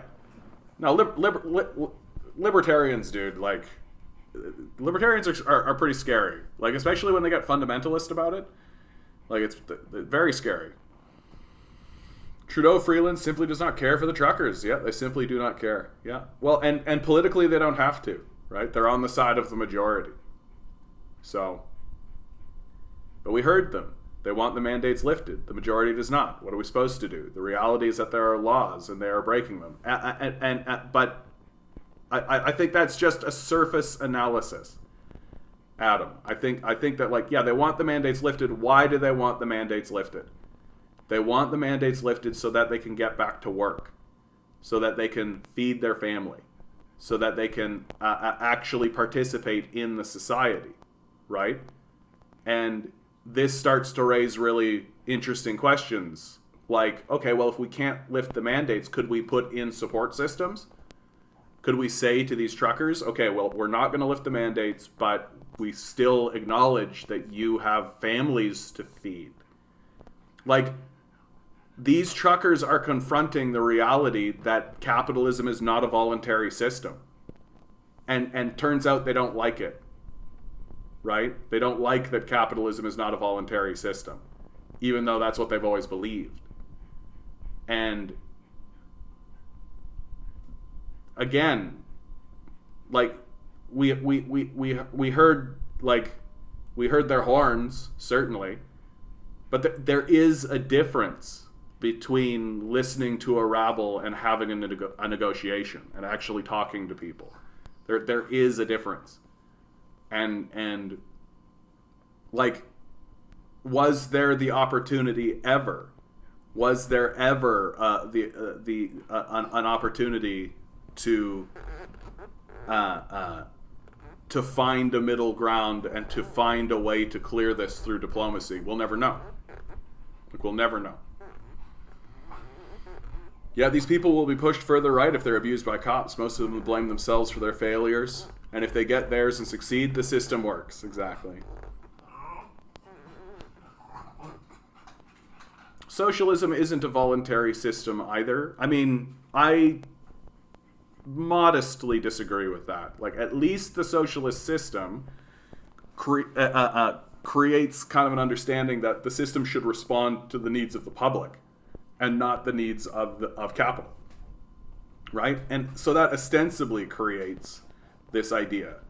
Oh yeah, that's usually the case, by the way, Hugo. Like, it's rarely the case that when somebody starts spamming me, they're just spamming me. They'll go into other chats. I've had people come from other chats in here Because what they'll do is they'll go into the other person's chat and be like, haha, John from the Canadian Economy sent me to bother you guys. And then somebody will come in and be like, hey, this guy came in, he's starting to bother us. And he says that you sent him. And I'm like, so I've had to like defend myself against that kind of stuff. And it's, yeah. So I'm not surprised to hear that. Remember, John, it's crony capitalism we are living under, not true capitalism, where government will not interfere with the market. And we wouldn't have socialist corporation either, since monopolization is socialism. I know, right, dude? Everything you just said there is like...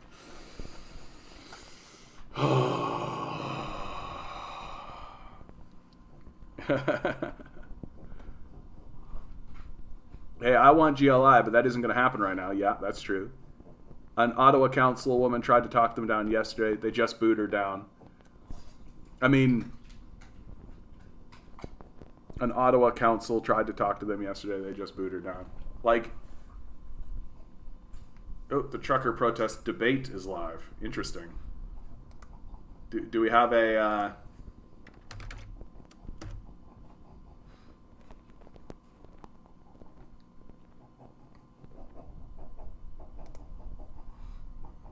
Without the state to regulate the market will become the state. Yeah, that's a clean way of saying it. I don't think this is the trucker protest debate. How do I find that?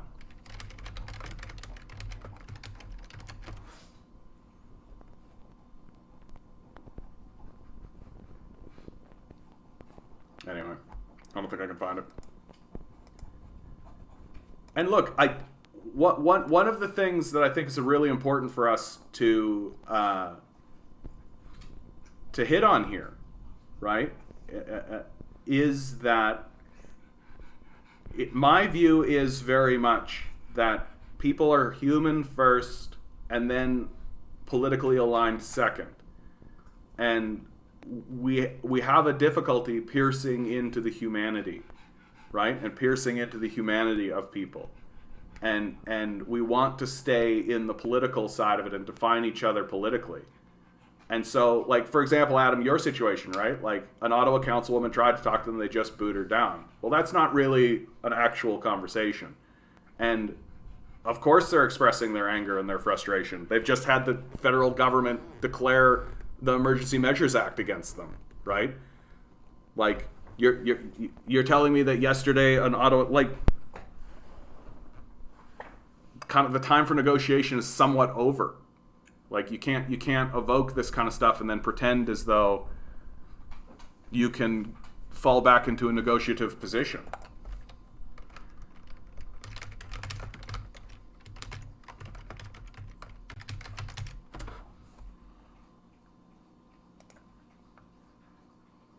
Not to mention the other blockades. And I want to quickly go over that, Mr. Speaker. When I think of the weeks of illegal blockades and the occupations, how important it is that our borders remain open. In Coutts, Alberta, think of $48 million a day in economic trade, Mr. Speaker. In Windsor, roughly $390 million. In Emerson, my home province, $73 million a day. I want to get a couple of quotes, and because members say, well, why did we take this action? And I can make reference to whether it's the mayor of Ottawa declaring an emergency here in Ottawa. I can talk about the Premier of Ontario declaring an emergency in the province of Ontario. Let me talk about my home province of Manitoba. You know, if you read yesterday's Winnipeg Free Press, in a February 11 letter, and I have been able to get a copy of the letter through the media, it states, a letter obtained by the Free Press said Premier Stephenson asked the Prime Minister to take immediate and effective action as she pleaded for national leadership that only the Prime Minister and the federal government could provide. That was just a couple days before it was actually brought in on Monday. You know, the letter said the situation was urgent and the blockades that disrupt this critical corridor even temporarily create potential dangers, impose severe hardships for all Manitobans, and cause severe economic loss and damage to Manitoba and Canadian businesses. Her letter warned of urgency and dangers. This is all just using capitalism as a look in defense terms for of the itself, impact of just the Emerson border. Here's another story, Mr. Speaker, that appeared in the Free Press. The trucker blockade of Emerson border crossing not only added additional time and cost to shipments, but will also damage the reputation of the province, manufacturers, so say stakeholders. Although the RCMP announced on Tuesday afternoon that demonstrators are leaving and should be gone by Wednesday, Ron Kowalski, the Vice President and head of the Manitoba operations for the Canadian Manufacturers and Exports, said 95% of whom's Manitoba members rely on regular cross-border shipments at Emerson, said of the Emerson blockade. The impact has been massive. Winpack Limited, the large packing material manufacturer that is headquartered in Winnipeg and has manufacturing plants throughout the U.S., had to shut down one of its production lines because it couldn't get the raw material it needed. All right, we will come back to this, but like this guy is essentially just saying, like, yeah, the protest is causing same arguments they used against Occupy, same arguments they've used against Black Lives Matter, right? Same that kind of stuff. And onward to your point, it's always a little column A, a little column B, right? Like Occupy had donors, like there were people involved in that process, right? And yeah, it's hurting business, yeah, exactly. But this is what I call hostage taking, right? It's the same thing that pro-capitalists do. If you say, well, if you do that, then you're going to lose these jobs, right? Which is a form of hostage taking. And that's really what this is that it's the capitalist class taking hostages and saying, like, oh, because of this, it's doing this, and so we need to let the free market run, right? We need to do that. And it's a good football with heroes and villains, so it gets covered. Yeah, there's that too. And first start nationalizing housing. That would require the dismantling of capitalism to be effective long term, right? Yeah, that's what the left needs to do. They're scared of COVID. That's exactly what's happening. That is exactly what's happening, right? And get on the right side. Support what Canadians expect the Royal Opposition to be doing, and ensure that there's accountability on the measures that are needed at this time in order to bring back order, Mr. Speaker, and secure the type of trade and support that Canadians deserve and the opposition should be providing. Now, I know the member is an experienced member of the House, and make sure that we come through the chair. I know, but it's not good enough to say this now. Right? Oh, we need to open trade and do all that kind of stuff because all of the benefits of all of that trade are going to the very top. I have a commentary to make about the member's speech, just to set the record straight and correct the misinformation. I, too, for the last 3 weeks, have been walking downtown every weekend, and every day across this line, I've met a lot of very friendly people, and of course, some people are profane in what they say. This is a protest, after all. But he was talking about a wrecking ball in a vehicle. It's not a wrecking ball. That's actually a hook weight at the end of the cable. First of all, there's a difference between the two. I've met a lot of people, families. Like, I stay at a hotel when I'm down here. I've met people who bring their families here. There's music shows going on. The impression the member is trying to give to the general public, to people back home in Calgary, is that this is some type of riot that's going on downtown. Yes, people have blocked streets, and yes, we have said they should go home. We've heard them. We're hearing them. We're addressing their concerns. But what the government is doing here is going far too far. They're asking for powers that has not been given to anybody since the 1970s. They're asking for much, too much, more than the House should be willing to give. Every day I've gone here, I haven't seen the same things the member have seen. I'm getting thousands of emails from constituents demanding that we vote against this measure. So I just wanted to correct that from the member. It's the weight at the end of the hook on the cable. It's not a wrecking ball. I just want to make sure that I've seen that too. I just want to make that correction. And for the vast majority of the people I have met, I've seen people play street hockey on the street. just the impression that he's giving is that this is like a chaotic scene. It's unpleasant. I understand it for people who live here. It's been unpleasant for 3 weeks for me as well. Thank you, Speaker. And Adam, your point is actually like, I mean, and Vince is right to bring up, like, there's always chaos at this sort of stuff, but you're right about this. Bad way to start a protest if you want to negotiate in good faith. Yeah, like, it's a tactical error to piss off the constituents of the places that you're occupying, without a doubt. Traffic, there's no people in terms of businesses are closing down.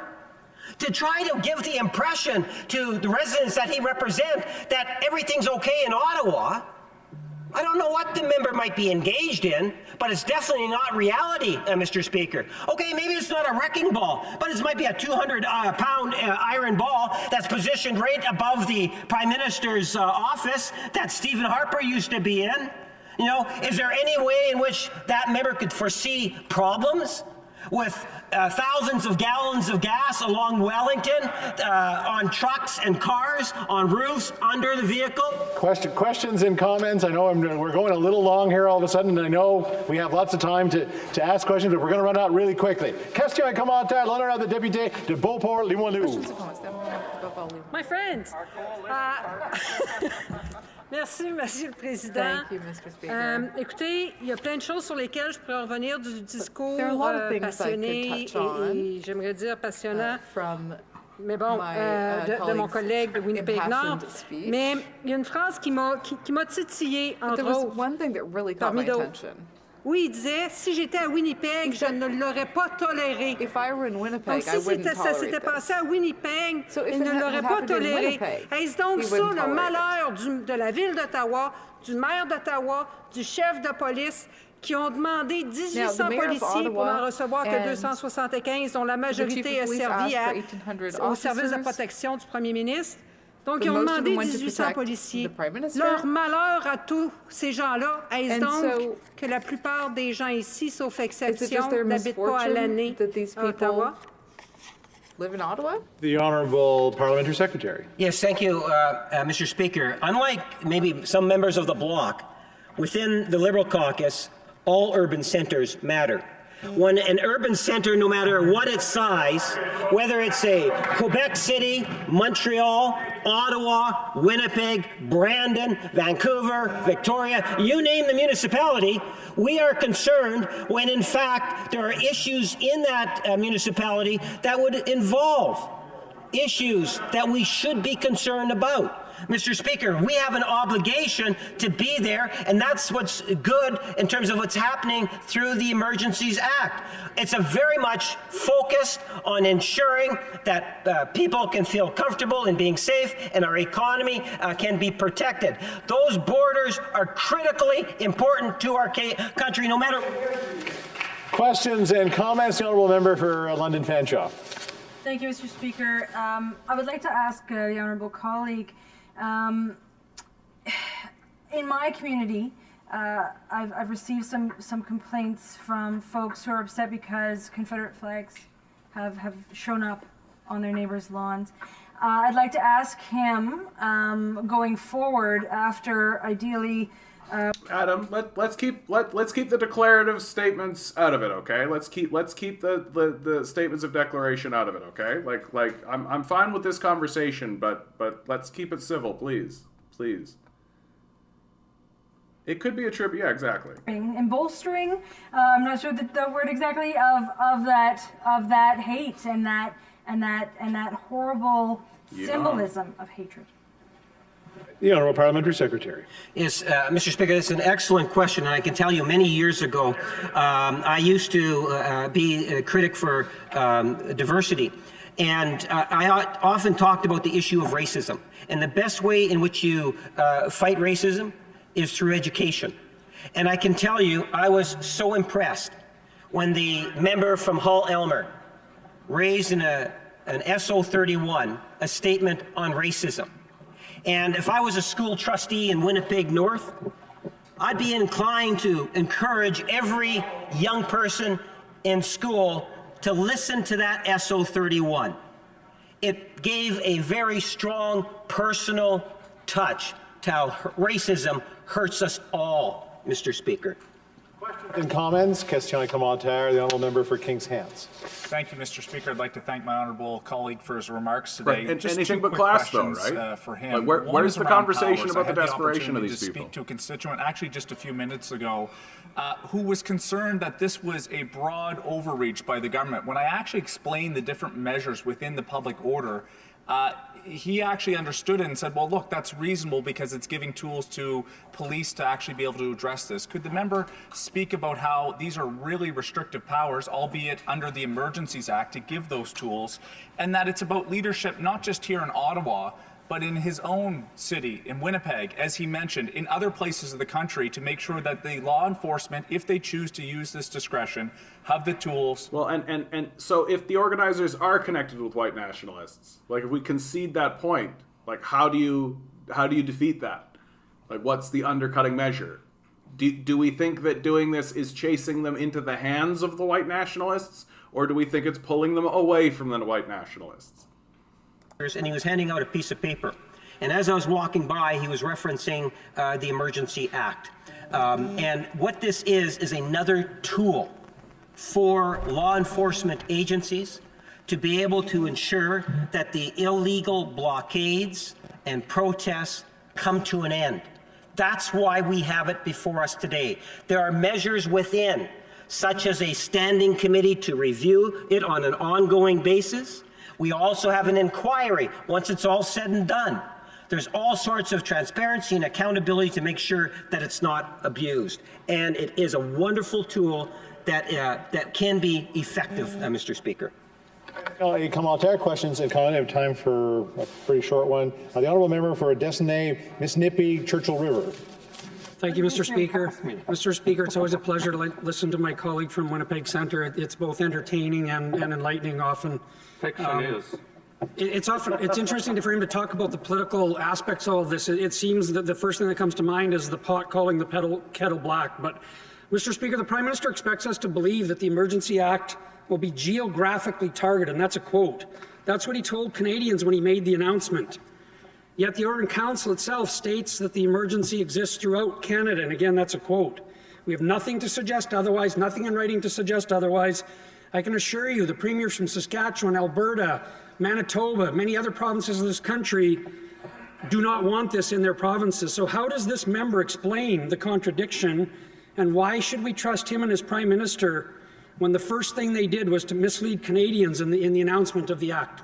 Good question. The Honourable Parliamentary Secretary, 30 seconds. Yes, Mr. Speaker, I would recommend anyone that's just listened to the member's question to take a look at what the Winnipeg Free Press wrote yesterday in regards to the province. There was a letter that was written by Premier Heather Stephenson virtually begging Ottawa to get more involved. It was urgent. There was a crisis. There's a serious problem in the province of Manitoba at the Emerson border crosser. It was devastating to our industries. We need that border open, and this type of legislation that we're passing today is not only good for Manitoba, it's good for Ontario, Alberta, it's good for all Canada. Resuming debate, the honourable member for Selkirk, Interlake, Eastman. Oh, thank you, Mr. Speaker, and I can tell you it's disappointing that we actually are here debating the use of emergency powers that has been laid out by the Prime Minister. Really, this is an indictment on failed leadership. This is about a Prime Minister who has dropped the ball when it comes down to dealing with this crisis, but also has failed to unite Canadians because he constantly just divides, stigmatizes, insults, and marginalizes those that have concerns about vaccine mandates, about the restrictions that have been brought in by the federal government. And he doesn't seem to listen. I don't believe that the Emergencies Act needs to be used. I don't believe that under the definitions of the Emergency Act that the threshold has been met. And I don't believe that the federal government has used the powers that they already possess to deal with these situations. What I do believe is that under this order in council that we're looking at under the Emergencies Act, under, I believe it's section 19 of the Act, that there is open-ended powers that have been handed over to this Prime Minister.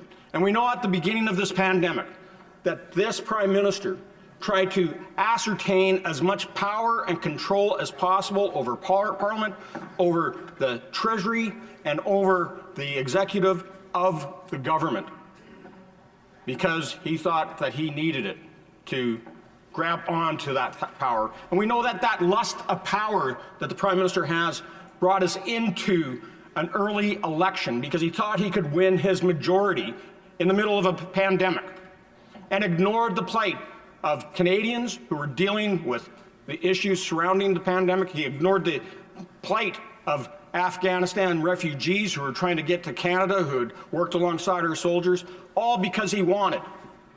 The Prime Minister wanted more power. He thought he could get his majority. Now, in the past, we had the War Measures Act, and I acknowledge that the Emergency Act is a modernized version of the War Measures Act, but it still has the same ultimate goal of dealing with major catastrophes in our country.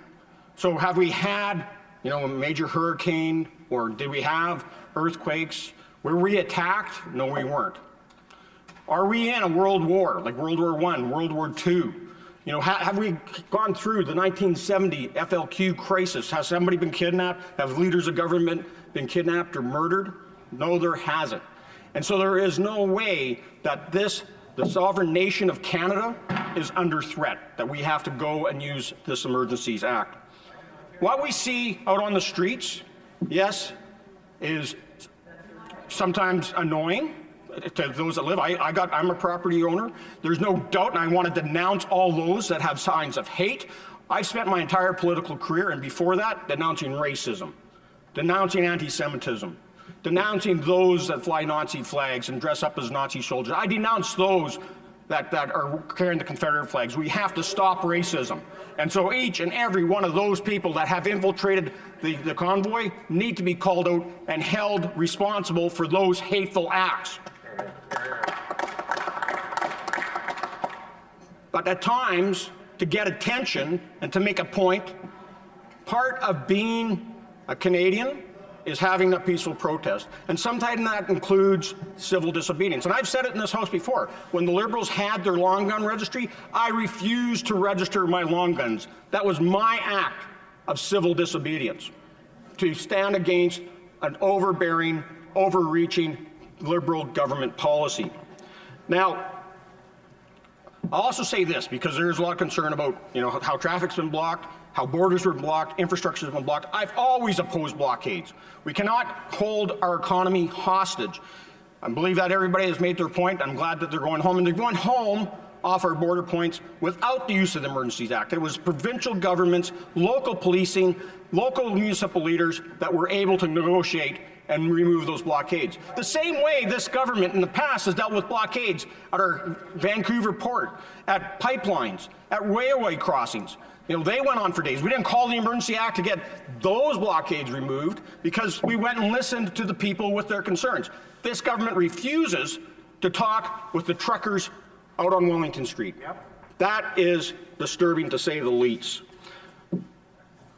The biggest concern I have in this, Mr. Speaker, is that this is suspending the civil liberties and our charter rights, because it's open-ended at this point in time. And I just want to remind you that under the War Measures Act, in World War I, my Baba and Guido, I'm of Ukrainian descent, and they came to Canada on Austrian passports. They were declared enemy aliens, and for 4 years had to go one way 20 miles to the RCMP station every week to register. Summer, those winter, people were probably fall, and fascists, spring. though, Didn't matter what they're doing on the farm, they had to register. Even though my Baba's brother was fighting for Canada in World War I, and they still had to report in. And they had to for 2 years after the war ended, because the government refused to lift the War Measures Act and that violation of their charter rights.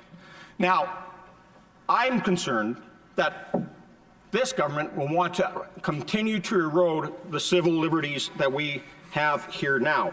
And, we've got to make sure that that doesn't happen. So I do appreciate and acknowledge that the Emergency Measures Act does provide parliamentary oversight, and that's why we're having this debate tonight. We can make sure that we call it back and ask to be revoked if it passes with the support of the NDP. And I got to say, I'm really, really upset that the NDP would stand against freedom, would stand against the Charter, and would support the Liberals and the Prime Minister in bringing even this ham-fisted approach to dealing with the crisis that... Yeah, you guys have said a couple of things that I want to talk to, and I'm going to... many apologies to this fellow, but... You know, Adam, the thing that makes it difficult is that you're not wrong. That's the thing. Like, you absolutely. But my concern is doing this going to chase those... Like, are people going to repel from white supremacist organizations, or are they going to move into white supremacist organizations? That, to me, is the bigger concern. I think that if we evoke the Emergency Measures Act and start clearing them out, it's going to embolden white supremacist movements. It's going to make it more difficult. And I think it all comes down... Onward, you actually really touched on something, and it triggered something. The liberal fella there, remember? He said the way to defeat racism is through education. No, it isn't. It really isn't. The way to defeat racism is to ensure that everyone's material needs are met. That's the way to defeat it. Because the only time this sort of racial difficulty becomes very serious is when you get into a period of scarcity. You get into economic constraints, that the material concerns of people are brought to the forefront, and then people break along racial lines. Well, don't give them a reason to break. Don't give them a reason to fight against one another. And then you can move down your path of education. And then you can start saying that education is the way to deal with it and to smooth things out and to make racial groups more collaborative and cooperative with one another. But if you don't begin with ensuring that their material conditions are met, then you're never going to use, education is never going to be successful. And in fact, education could be seen as a continuation of that, of these racist decisions. That you can have educated people who are existing in forms of racism, absolutely.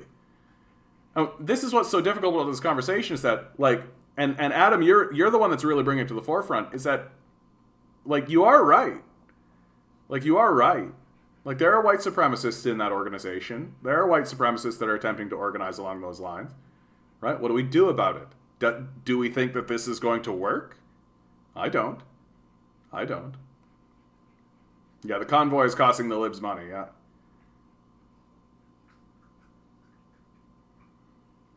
Yeah, that's good to hear, Adam. Yeah, that's good to hear. But I'm trying really, and I bless all of you, by the way, for saying, like, we're hearing you guys say you're tired, right? We're tired of this. It's an emotional roller coaster. It's all that, and it is because I'm trying to find a way to talk about this without that kind of heightened emotionality. But it's such an emotional situation with so many different perspectives. I mean, Vince, for example, like, this is true, right? The leader did blackface. It's true. Like, it makes it very difficult to denounce racism while your leader is walking around in blackface. The liberals using the guise of Nazism in the convoy to divert from the fact of the matter that capitalism is not working. I think this is the center of it. And this is the central point that I'm trying to reach. The liberals are using the guise of Nazism in the convoy to divert from the fact that the matter that capitalism is not working. That's really what it is. I'm also happy to hear Conservatives speaking so highly of the Charter of Rights and Freedoms as well. But, Mr. Speaker, the question that I wanted to ask my honourable colleague, and in a sense I think he answered part of it when he spoke about the danger to tow truck operators.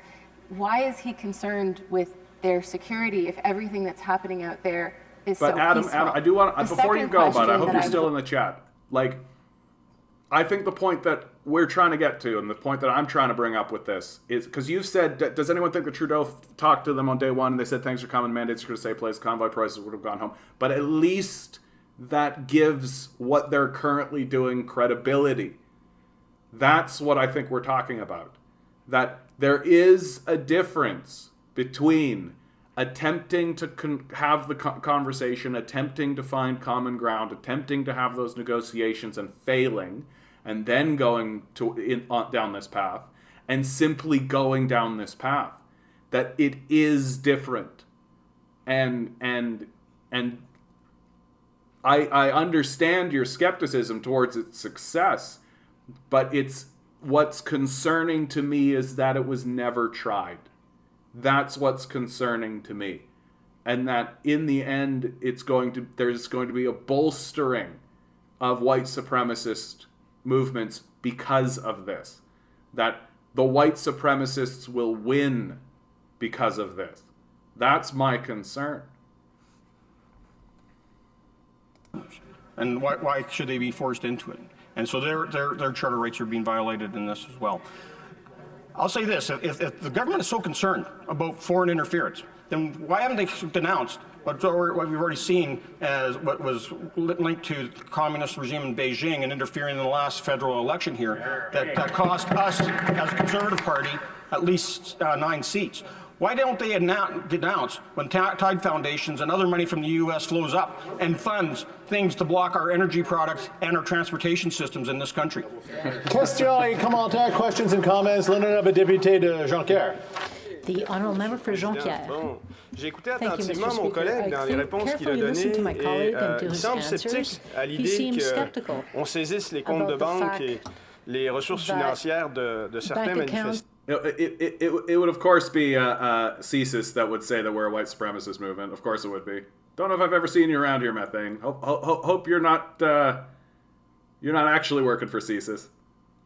Can you imagine if CSIS was raiding small YouTubers and stuff? That'd be hilarious.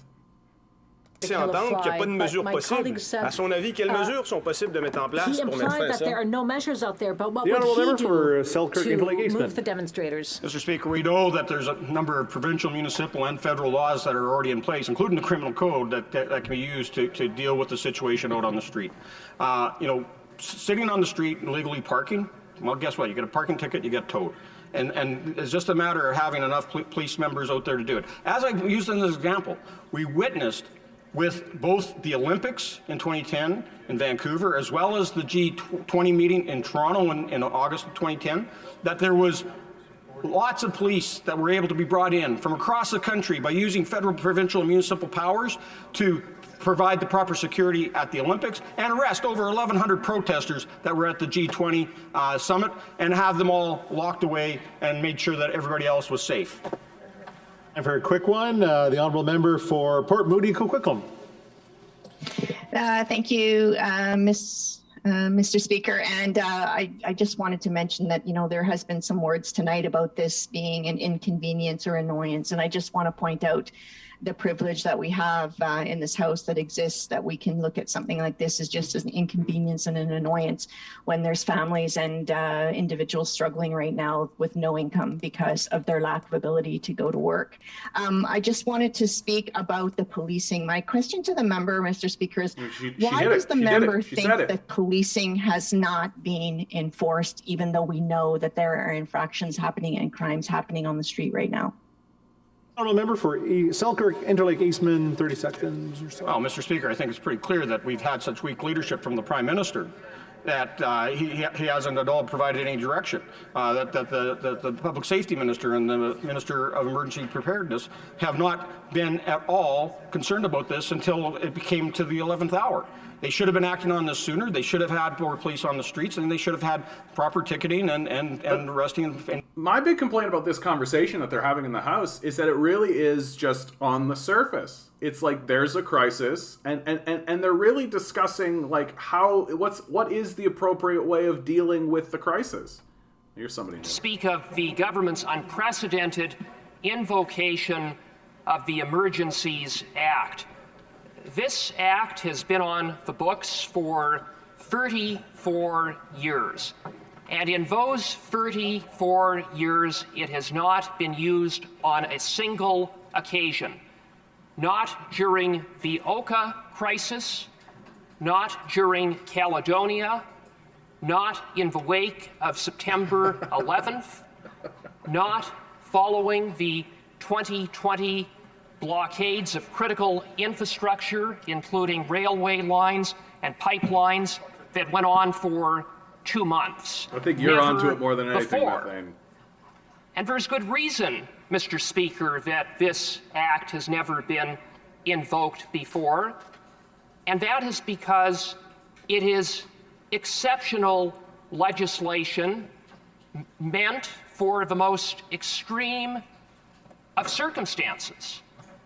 And with that, it provides government with sweeping powers that infringe upon the charter rights and civil liberties of Canadians. Powers including prohibiting public assemblage, seizing property, freezing bank accounts without warrant, limiting or prohibiting travel within Canada, and I could go on. Extraordinary powers indeed, Mr. Speaker. And in light of the exceptional nature This guy's like if a this robot was legislation alive. intended for the most extreme circumstances, the threshold Just trying to add a little that bit of must levity. be Don't mean to make fun of this satisfied guy, but he is like in order he to is like a establish computer pretending that to be a there is person. a national emergency pursuant to the Act is indeed an extremely high threshold.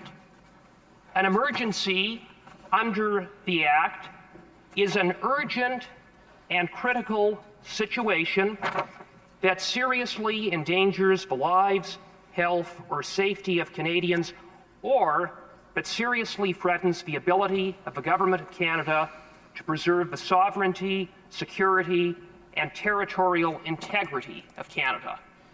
And not only that, Mr. Speaker, the emergency must be of a nature so as to exceed the capacity or authority of a province to deal with it. And not only that, no other law on the books can effectively deal with the situation. Mr. Speaker, it is patently clear that that threshold, that very high threshold, has not been satisfied. Indeed, it has not come close to being satisfied. The government, in justifying the invocation of these extraordinary powers, talk about ending blockades. Indeed, when one turns to the Order in Council issue... Okay, this guy's snoozing. This guy's making me snooze. Yeah, to be fair, I don't exactly feel like a real sane person anymore either. For sure, Methane, man. Like, isn't that just the way? Like, it's so difficult. Like, this whole situation. I understand why people, like, this is what makes it the most difficult for me, is that I understand why people are reaching for the hammer. Like, Adam was in here before and was talking about the white supremacy of the movement, and that exists, and it's real and it's there, but it doesn't mean that we can. And I feel like people are frustrated and people are angry, and this whole situation is so overwrought and ridiculous, and nobody knows what to do. Right? Nobody knows what to do. And it seems as though everyone is acting from a place of emotion. And no one is actually talking about, hey, the reason why this protest is happening is because people's livelihoods are at stake. And that seems to just have been pushed aside completely. And it's very strange to me that when it comes to the... I don't know why the Conservatives aren't saying that. Why is it the Liberals that are saying, oh, their economic damage and its livelihood and all this, but when it comes to the protesters, there's nothing like that. And I think it's because there is a tacit agreement between the Conservatives and the Liberals that as long as it's about keeping the capitalist support systems in place, we can talk about it. But if it's about bringing up the failures of capitalism, if it's about bringing up how capitalism is not actually creating these support systems, because ultimately, like, the Conservatives don't really have a solution. Like, we just listened to one of them actually say in the House here that the solution is just let the police take care of it, like we've done in the past. Well, it's like, okay, but that's not dealing with the underlying issue, is it? Because they know that if they deal with the underlying issue, they'll have to admit that capitalism is the culprit, that the capitalist system is not actually supporting it. Some days I'm a robot and others I'm a puddle all over the floor, so I don't know. I'm worried. Frustrated is a good start. Yeah, Methane, for sure. I felt that way today. I woke up and I very much was just like, I'm not going to adult today. I'm not going to be a person today. I'm just going to be a little puddle man. And I'm fortunate I've got this little guy here. He keeps me honest, right? But I gotta do my dishes. I gotta do my laundry, right? I gotta do things, right? And you look at the dishes at the sink, and you're just like, well, what's the fucking point even? They're just gonna get dirty again. And we're just, I know, I love you too, buddy. I love you too. And what's so deeply scary about all of this is that it doesn't truly seem as though there's anyone who's actually got our back on any of this. That the Conservatives are backing the protesters for political points, but they're not actually addressing the more serious concerns that these protesters must have. How do I feed my kids? How do I feed my family? Right? What are good dog treats to give your dog? Cheese. And anything soft with cheese, he's all about it. He's all about it. I've got these little trainer treats that are soft that have cheese in it. He's all about. And I just haven't heard anything from these guys that convinces me that they're trying to do anything outside of reaffirm the capitalist structure. Of the rule this guy's been talking of law, for forever. You want down, Dad? It threatens the rights and freedoms of Canadians right across Canada, not just those who are standing outside Parliament Hill, and it sets a dangerous precedent of normalizing the extraordinary powers authorized pursuant to the Act. The Prime Minister knows that the threshold has not been met, but the Prime Minister doesn't care, because for the Prime Minister, it's all about political theater.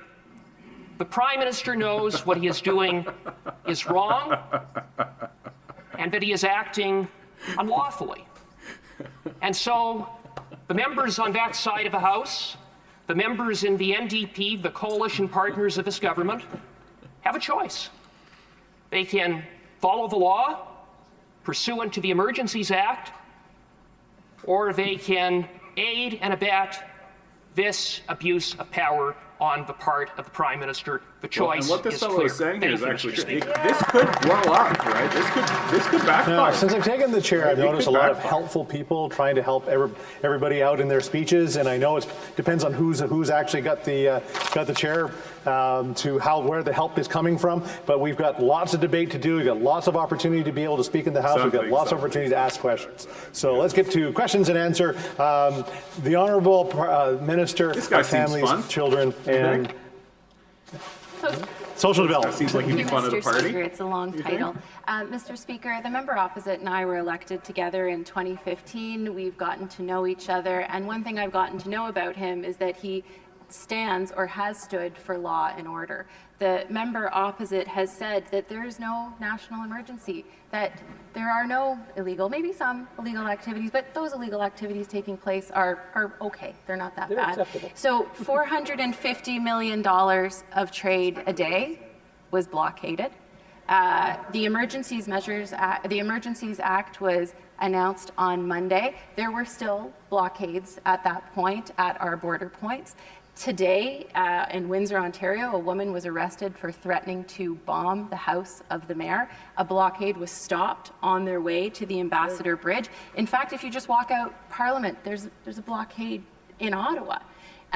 Mr. Speaker. Yeah, right? Like, nobody's talking about this. Like, everybody's so worried about, like, oh, it's a far-right Nazi kind of thing. The Liberals are funding Nazis. Like, what are you talking about?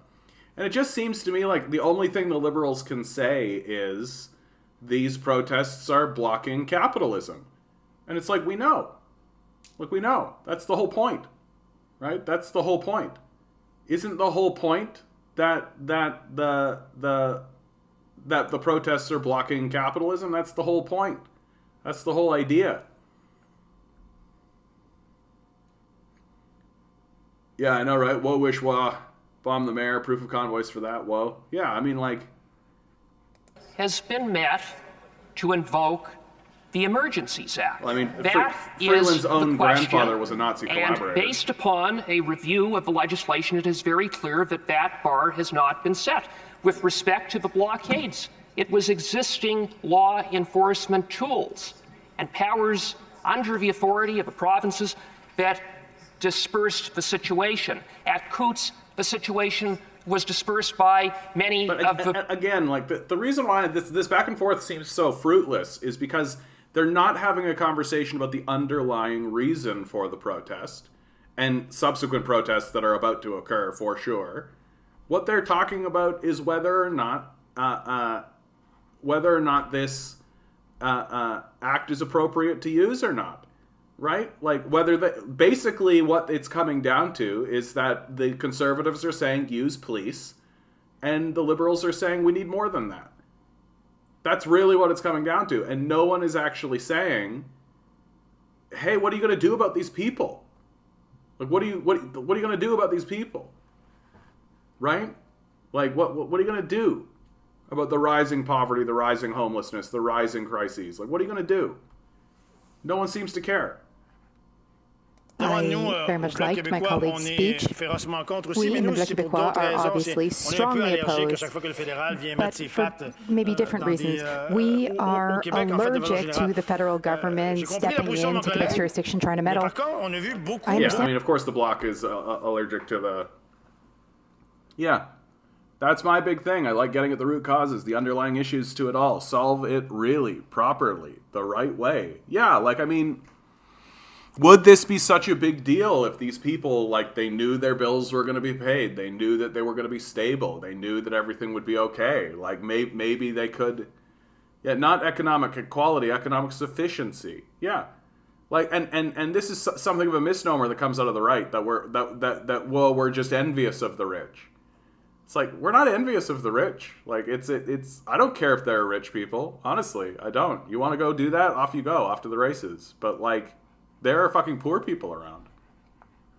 As peoples who are peacefully protesting on their unceded territories. I wonder if he was in government, Mr. Speaker, what he would do if a national police service refused to enforce their rule of law like they have been in Wet'suwet'en, including what we saw with militarized police where they took an axe, a chainsaw, Mr. Speaker, and an attack dog to take down the door of 2 unarmed Indigenous women on unceded territory, something that was affirmed in Supreme Court rulings. And the fact that we now are witnessing in Ottawa, police in Ottawa that have been dangerously lenient to these so-called protesters. I would refer to it as an illegal occupation, Mr. Speaker. In fact, we even have photos and news broadcasts of police officers hugging blockaders. I'm wondering what he would do if he was in government, Mr. Speaker. The honourable member for St. Albert Edmonton with a very short answer. Thank you, Mr. Speaker. The ball is in the Prime Minister's court. He created this crisis. It is up to him to solve the crisis, and solving the crisis does not begin by invoking an Emergencies Act that cannot be justified in the circumstances. Reprise du débat, continuing debate. L'honorable député de Saint-Hyacinthe-Bagotte. Merci, Monsieur le Président. Thank you, Mr. Speaker. Karl Marx said of history that it always repeats itself at least twice. The first time, it's a tragedy. The second time, it is a farce. For Quebec, the War Measures Act is a tragic memory. Yeah, unfortunately, I can't really hear what these guys are saying, but like, and to add the wrinkle into it, which Leah Gazin just did there, which is like, yeah, look how aggressive we are when it comes to First Nations rights, when it comes to those sorts of things, like, but and yet with this protest, we're willing to be so lenient. I think it's a bit of a misnomer. Like she brings up the police were hugging protesters. That was something that was spawned by the protesters themselves, that they wanted to get into that. But I mean, at that, like, I didn't see any occupiers hugging cops, right? I didn't see that happening, right? That's not going to be a thing. So this is all very maddening, right? This is all very maddening. Like, this is all fucking maddening. It's the insanity of what we are experiencing, and the and the thing that makes it so difficult is that it's not going to get much better than this. Like, it really isn't. Like, we are escalating. This is why I'm talking the way that I'm talking. Like, we need to be talking about de-escalation. We need to be actually focusing on how do we de-escalate this situation and these situations and what we are doing. But we aren't talking about de-escalation. We are focusing on escalation. We're focusing on escalation. And it applies to all aspects of our lives. Climate change. What do we need to be doing? We need to be de-escalating. Are we? No. Right? We're sort of mouthing platitudes towards de-escalation, but we're not actually doing it. Right? First Nations issues. We should be de-escalating. Right? The Truth and Reconciliation moment was a good opportunity, but again, we just mouthed platitudes towards it. And again, we're seeing the results that we need desperately to be focusing on de-escalation. And the word is de-escalation. And everything needs to be focused on de-escalation, and we're just not doing it. And we're not interested in doing it. And we're not focusing. And you see it on all sides of the conversation. I mean, you see it on all sides of the conversation. It's coming out of the progressive leftists as well. The desire to escalate the situation. The desire that we are quick to reach for the hammer ourselves. And we don't seem to want to simply say, like, we've got to slow this down. We've got to slow this down, and we've got to have more meaningful and deeper conversations. I'm not seeing, like, these conversations are not meaningful. Like, what I'm seeing in the House here, like, fundamentally, what are they saying to each other? Like, what have we heard so far? Like, really? We should clear these protesters out with police versus we should evoke the Emergency Measures Act and do more serious stuff. And, like, really what it comes down to is that the Conservatives in the House want decisions to go through the House, whereas the Liberals want to be able to just make these decisions on their own, right? By fiat for a temporary period of time, right?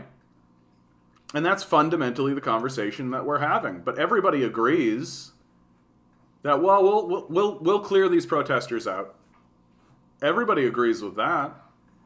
And what do you think that's going to achieve? What do you think that's going to achieve? Do you think these people are just going to go away? Do you think they're just going to disappear? Do you think they're just going to vanish into the woodwork? Right? No. And all of the issues and all of the problems that they're facing are still there. And are still going to be present in our lives. And are getting worse. And are getting worse. And what's so fucking stupid about all of it is it just doesn't need to be this way. It just doesn't need to be this way. That we could very much just de-escalate the situation, attempt to create supports for people so that they can't even fall into the state of poverty that everyone is afraid of. But we're all caught. We're just caught in this absurdist, like Kafka-esque drama. Yeah, 37 years of neoliberalism tastes like global capitalism. Doesn't align with our leaders' greed, so it can't happen, obviously. Yeah. Let chaos reign. The abandonment program continues while the billionaire capitalists are winning. Yeah, isn't that the thing? Like, the capitalists win no matter what, right? For them, it's all win-win. Steven Tyler, remember when the NDP used to stand for something more than Instagram clout? Yeah. West collation, I like that major, that's good. UBI, please, yeah. I mean,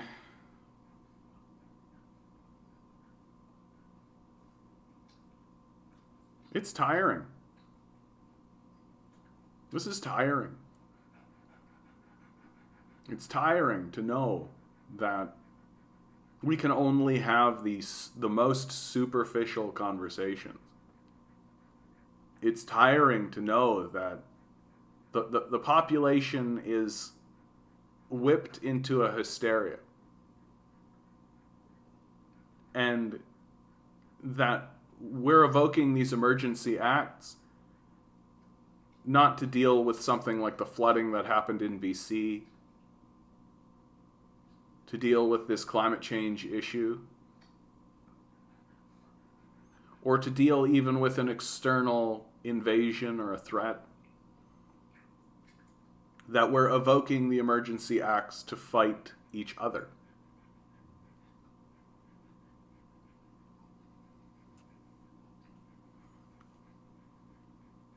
I think that's what breaks my heart. That we're evoking the emergency act to fight each other.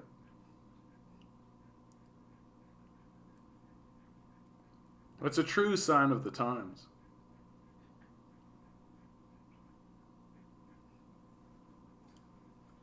And I agree with Dimitri Lascaris that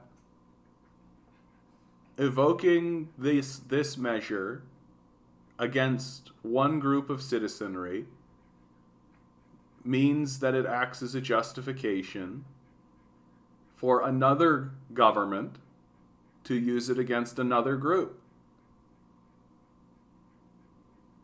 And the Emergency Measures Act exists for periods of extreme chaos and extreme war.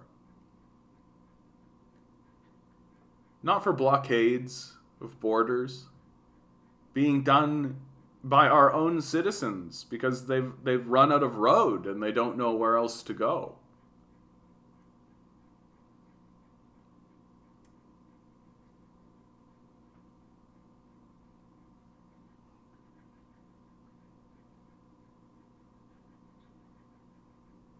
And I know that people on the left of this conversation take issue with the way that I talk about this protest movement, but the truth is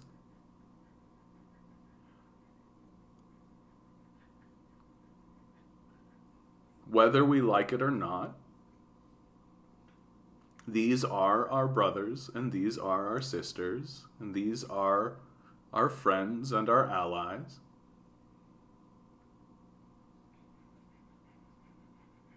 These are our neighbors. These are fellow citizens, whether we like them or not.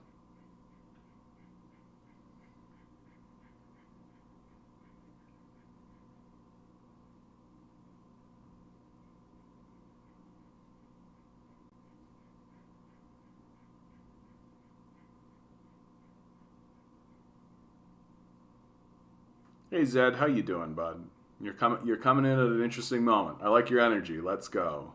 Let's go. This has been a contentious one. Today's chat. It's been very contentious. Because and I really do think it is, and what's in my view what is so shocking about all of this. What's shocking about all of this is to see the emotion at the highest level of government. that the Trudeau administration, in my estimation, is not acting from a place of strategic understanding or even ideological belief, really.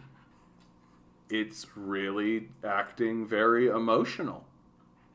That it's very much like Justin Trudeau is taking it all very personally and is coming to this circumstance and this situation not as a leader who is trying to reconcile many different forces within his own constituencies, but as kind of just an emotional drama teacher, honestly. And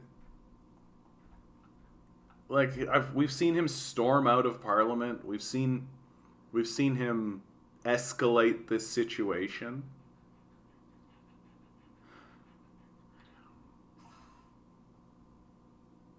And this escalation is not going to be good for Canada. It's not going to be healthy for Canada.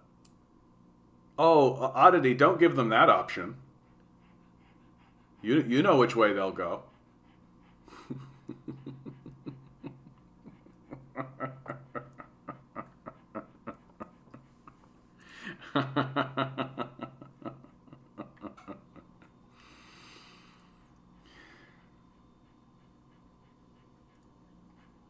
It's just a bit sobering to realize that we're being ruled by, like, drama teachers, you know? Like, my background is theater. I have a degree in theater. And, like,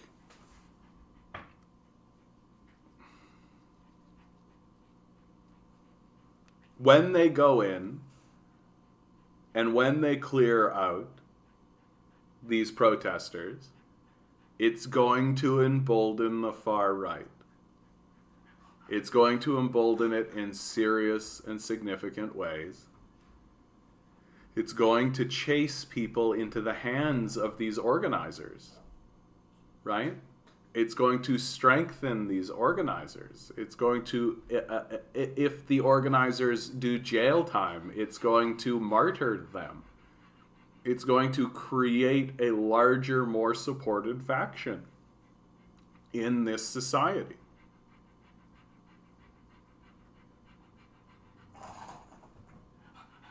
You know, Zed's coming in. He's opposed to the UBI. In ancient history, we can see they kept records of prices of common goods and wages, just like today, yeah. They manipulate the inputs and outputs of your daily life to give most just enough to survive, yeah. I don't mind being a slave, but just, you gotta tell me outright if I'm a slave before I'll work again. I see it now. I want it in writing. A little truth in the discourse is what you care about, Methane? Just a little truth in the discourse? That you're willing to be a slave just as long as they actually call you one? And the critique, Zed, the critique that you're bringing forward is not inaccurate, and it is fair to say, but at least those people were getting enough to survive, right? Like right now we're not, like, the wage doesn't pay the rent, right? Like that's the nature of the Great Resignation, right? The wage doesn't pay the rent. The whole system isn't working anymore. It's not actually functioning. So something like a UBI is at least attempting to address that existence and that reality, and to say to the society and the power structure that we should have a model that at least is sustainable, that is at least giving us enough to survive. Because right now it isn't for lots of people, and it's going to get worse.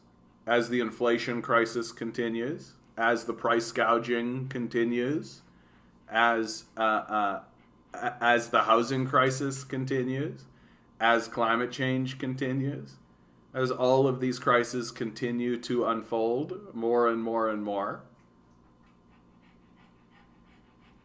They are in panic mode to deal with the liquidity crisis from the falling rate of profit. They care about people at this point in time. Oh, that's news to me. Oh yeah, okay.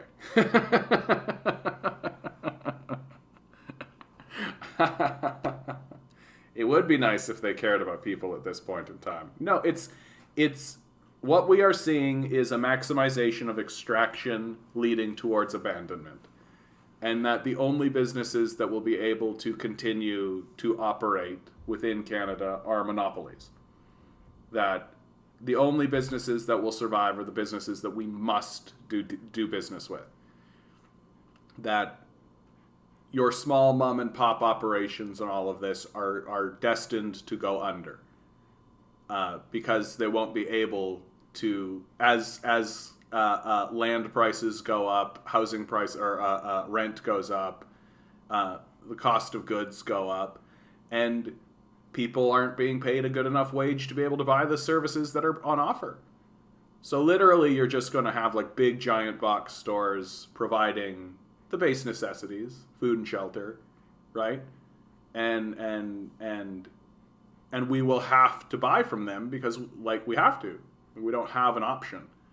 And so in that way, they'll be the monopolies, right? And nobody's talking about it.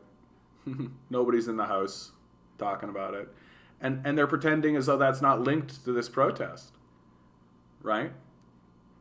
And the expectation that these protesters would be able to understand what is actually happening, I don't think that that's legitimate. I don't think you can ask that of them. It's a bit much. Takes a lot of effort to get to that point, but they know something's gone wrong, right? They know something has desperately gone wrong. Yeah, think Back to the Future 2 where Biff owns everything. Good reference. Good fucking reference. All right, let's see. When it's time to complain, we can always count on the Bloc Québécois. Last week they were saying, well, hey, you're not doing enough, you're not doing enough. But now they're saying, hey, now you're doing too much, you're doing too much. Sorry, guys, I can't actually listen to it. Like, when they're speaking French and it's being translated, they fucked up the audio, in my view. Like, they're talking at the same level, so it's just gibberish. I can't understand what they're even saying, which is unfortunate. Because I actually think, like, these two guys are probably actually saying something interesting. But what you guys have been saying in chat here, man, like that you're tired, like all that kind of stuff. Yeah, I like the hair too. Yeah, for sure. And look how animated this guy is. Look at this guy. Don't you wish? There's got to be a...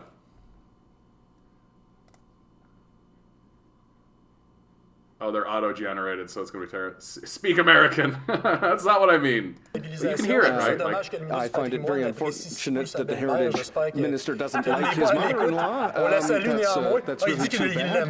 I know he says that he does love his mother-in-law. I can't really hear what they're saying. I find it bizarre that he hasn't heard us because we've been saying that. We've been saying that it's illegal. I said it in my speech that it's illegal. To say that if it's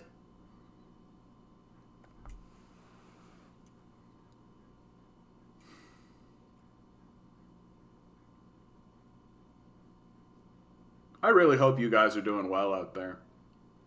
I really do. Like,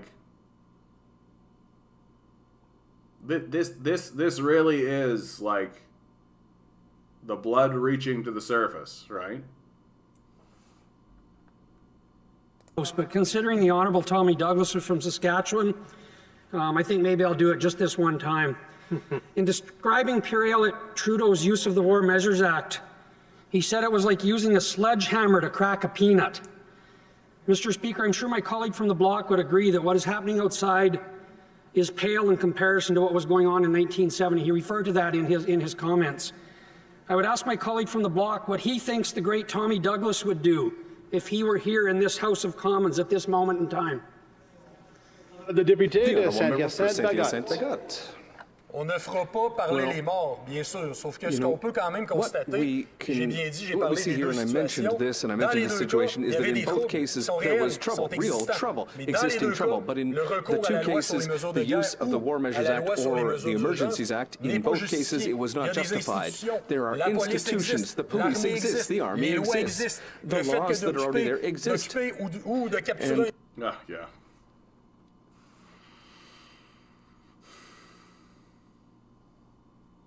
kind of feel like I'm just spinning my tires on it, you know? Feel like I'm spinning my tires on it. I'm not winning any friends from my fellow leftists, right? Like, I feel like there's a real strong desire. I know, Vince. I feel like at this point you're just finding all the emojis you can.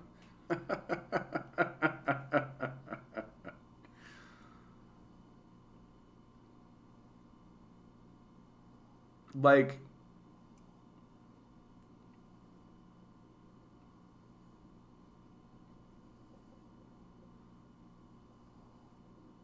why do they say they exist and don't ask why these resources aren't doing anything currently? Well, and I do think that there is, amongst the police, I think there is a certain degree of sympathy, right? Because I think like, remember, like, the police see, like, the police are of the same class as these truckers, right? They're all working class, like, good old boy types, right? Well, and the truckers are a bit different because they're also owner-operators, right? So there's that aspect of it as well, which changes the dynamic a little bit. But in my view, likely heightens the level of the betrayal, right? Like, when a worker is discarded from an enterprise, all he's lost is his time. But these owner-operators are also investing a lot of capital. They've got things on the hook. And we can discuss the legitimacy of any of that from a theoretical perspective, but society has been edging for 15 years. Nice, Onward. Nice. Nice. It just never feels like anything comes to a head. Well, it is coming to a head now, bud. Like, we're going to see, the police are going to clear this out. Like, that's what's going to happen.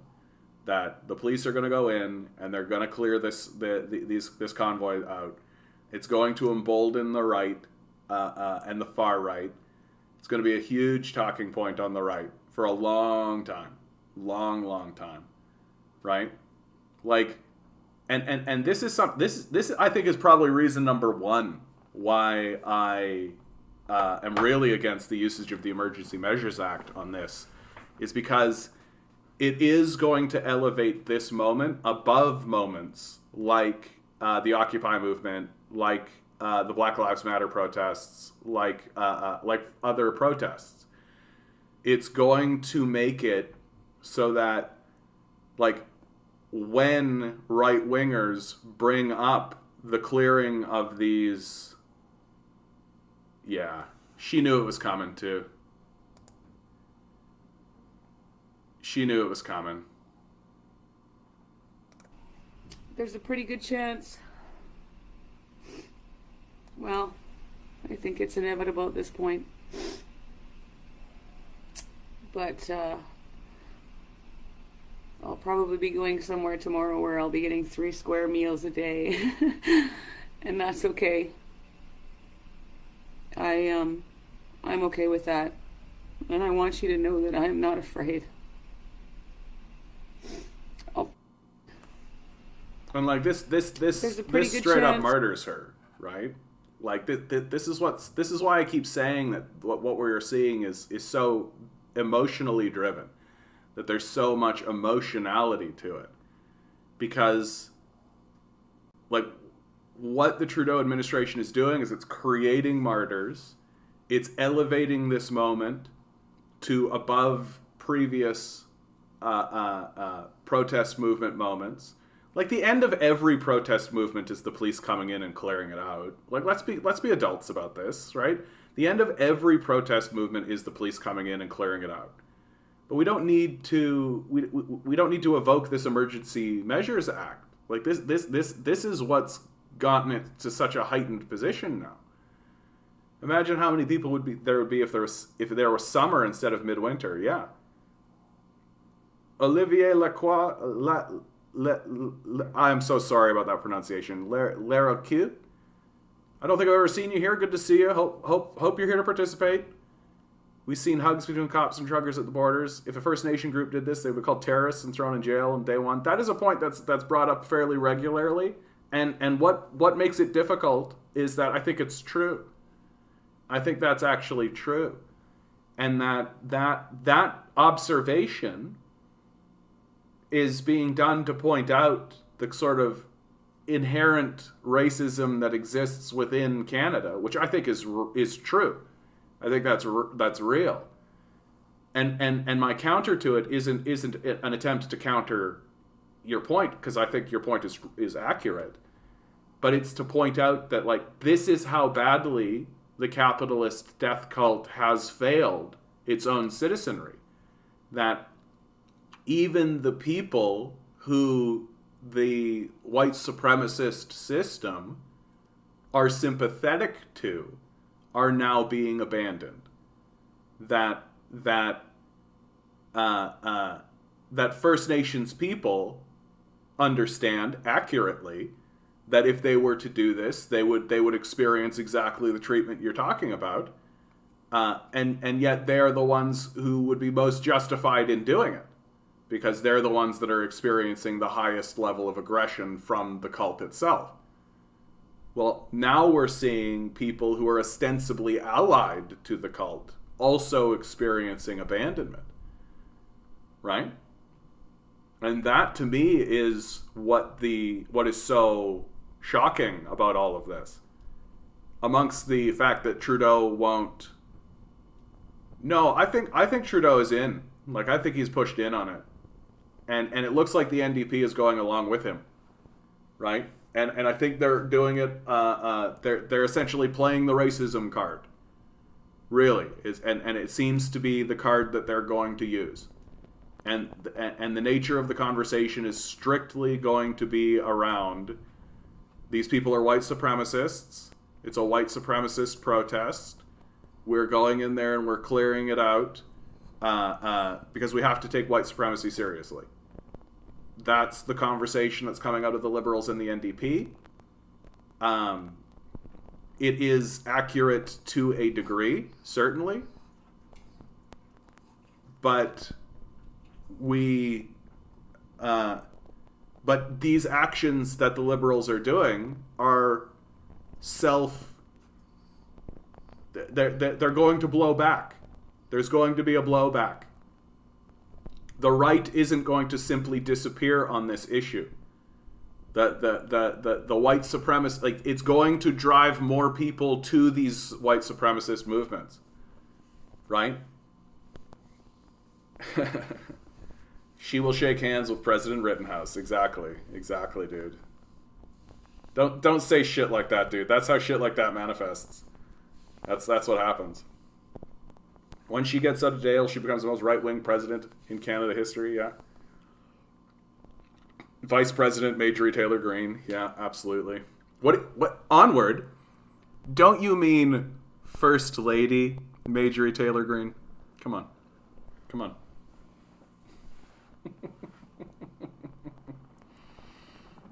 Divisions, extremes, has to be by design. I mean, I think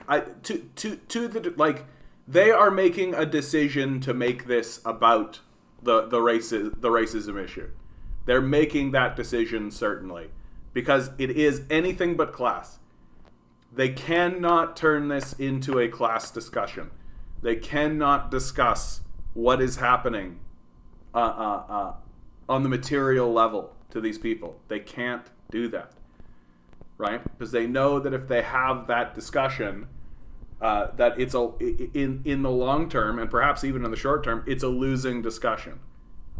Because there are things that could be done in a material way, and it all flows in. Okay, so, like, you need to have these mandates. Okay, and you need to have these restrictions. Okay, and that's affecting how people's livelihoods. Okay, shouldn't we create support systems? Oh, we can't have that conversation. We can't talk about that.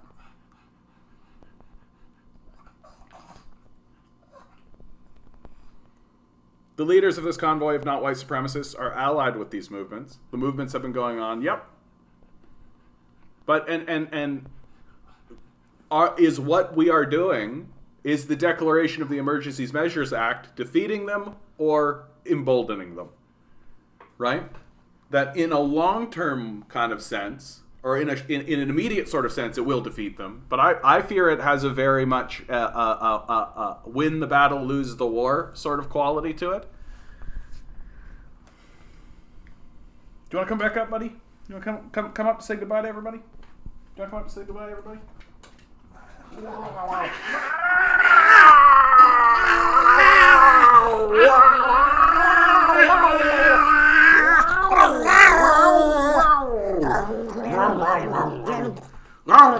That's right, Milo. That's how we all feel. Maybe we should all do this, eh? Don't you think? We should all just be like... I just don't think the left is in the conversation. So it isn't our fault. I actually disagree with you, Onward. I think the left is in the conversation. And I think the left is more or less on board with the idea of using the emergency acts to clear these out. I think that that's what I have seen from the left, right? And with exceptions, someone like Dimitri Lascaris, for example, I think is fighting the good fight on that, and trying hard to push back on that, because I think ostensibly, like, this is using a nuclear bomb to when we should be using something. Have you ever lived in a walkable community? Just curious. Did for 3 wonderful years in undergrad. I live on the outskirts of what I would consider a walkable community. That I don't live in the walkable community itself. I've got to walk about 10 minutes to get into the community that I would consider walkable. But outside of that, yeah, it's pretty okay. All right, guys. This was a tough one. This is a tough moment. This is tougher than I thought it was going to be. You know, this situation is really revealing the deep emotional state that Canada finds itself in. What's Moab? But boy, howdy, am I ever glad that you guys are here.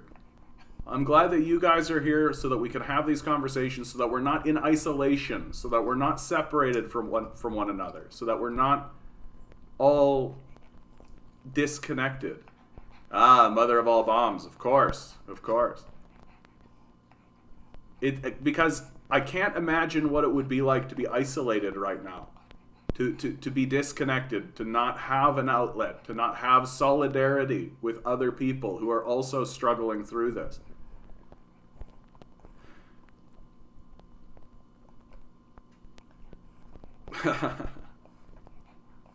So I'm glad you're here, guys. I really am.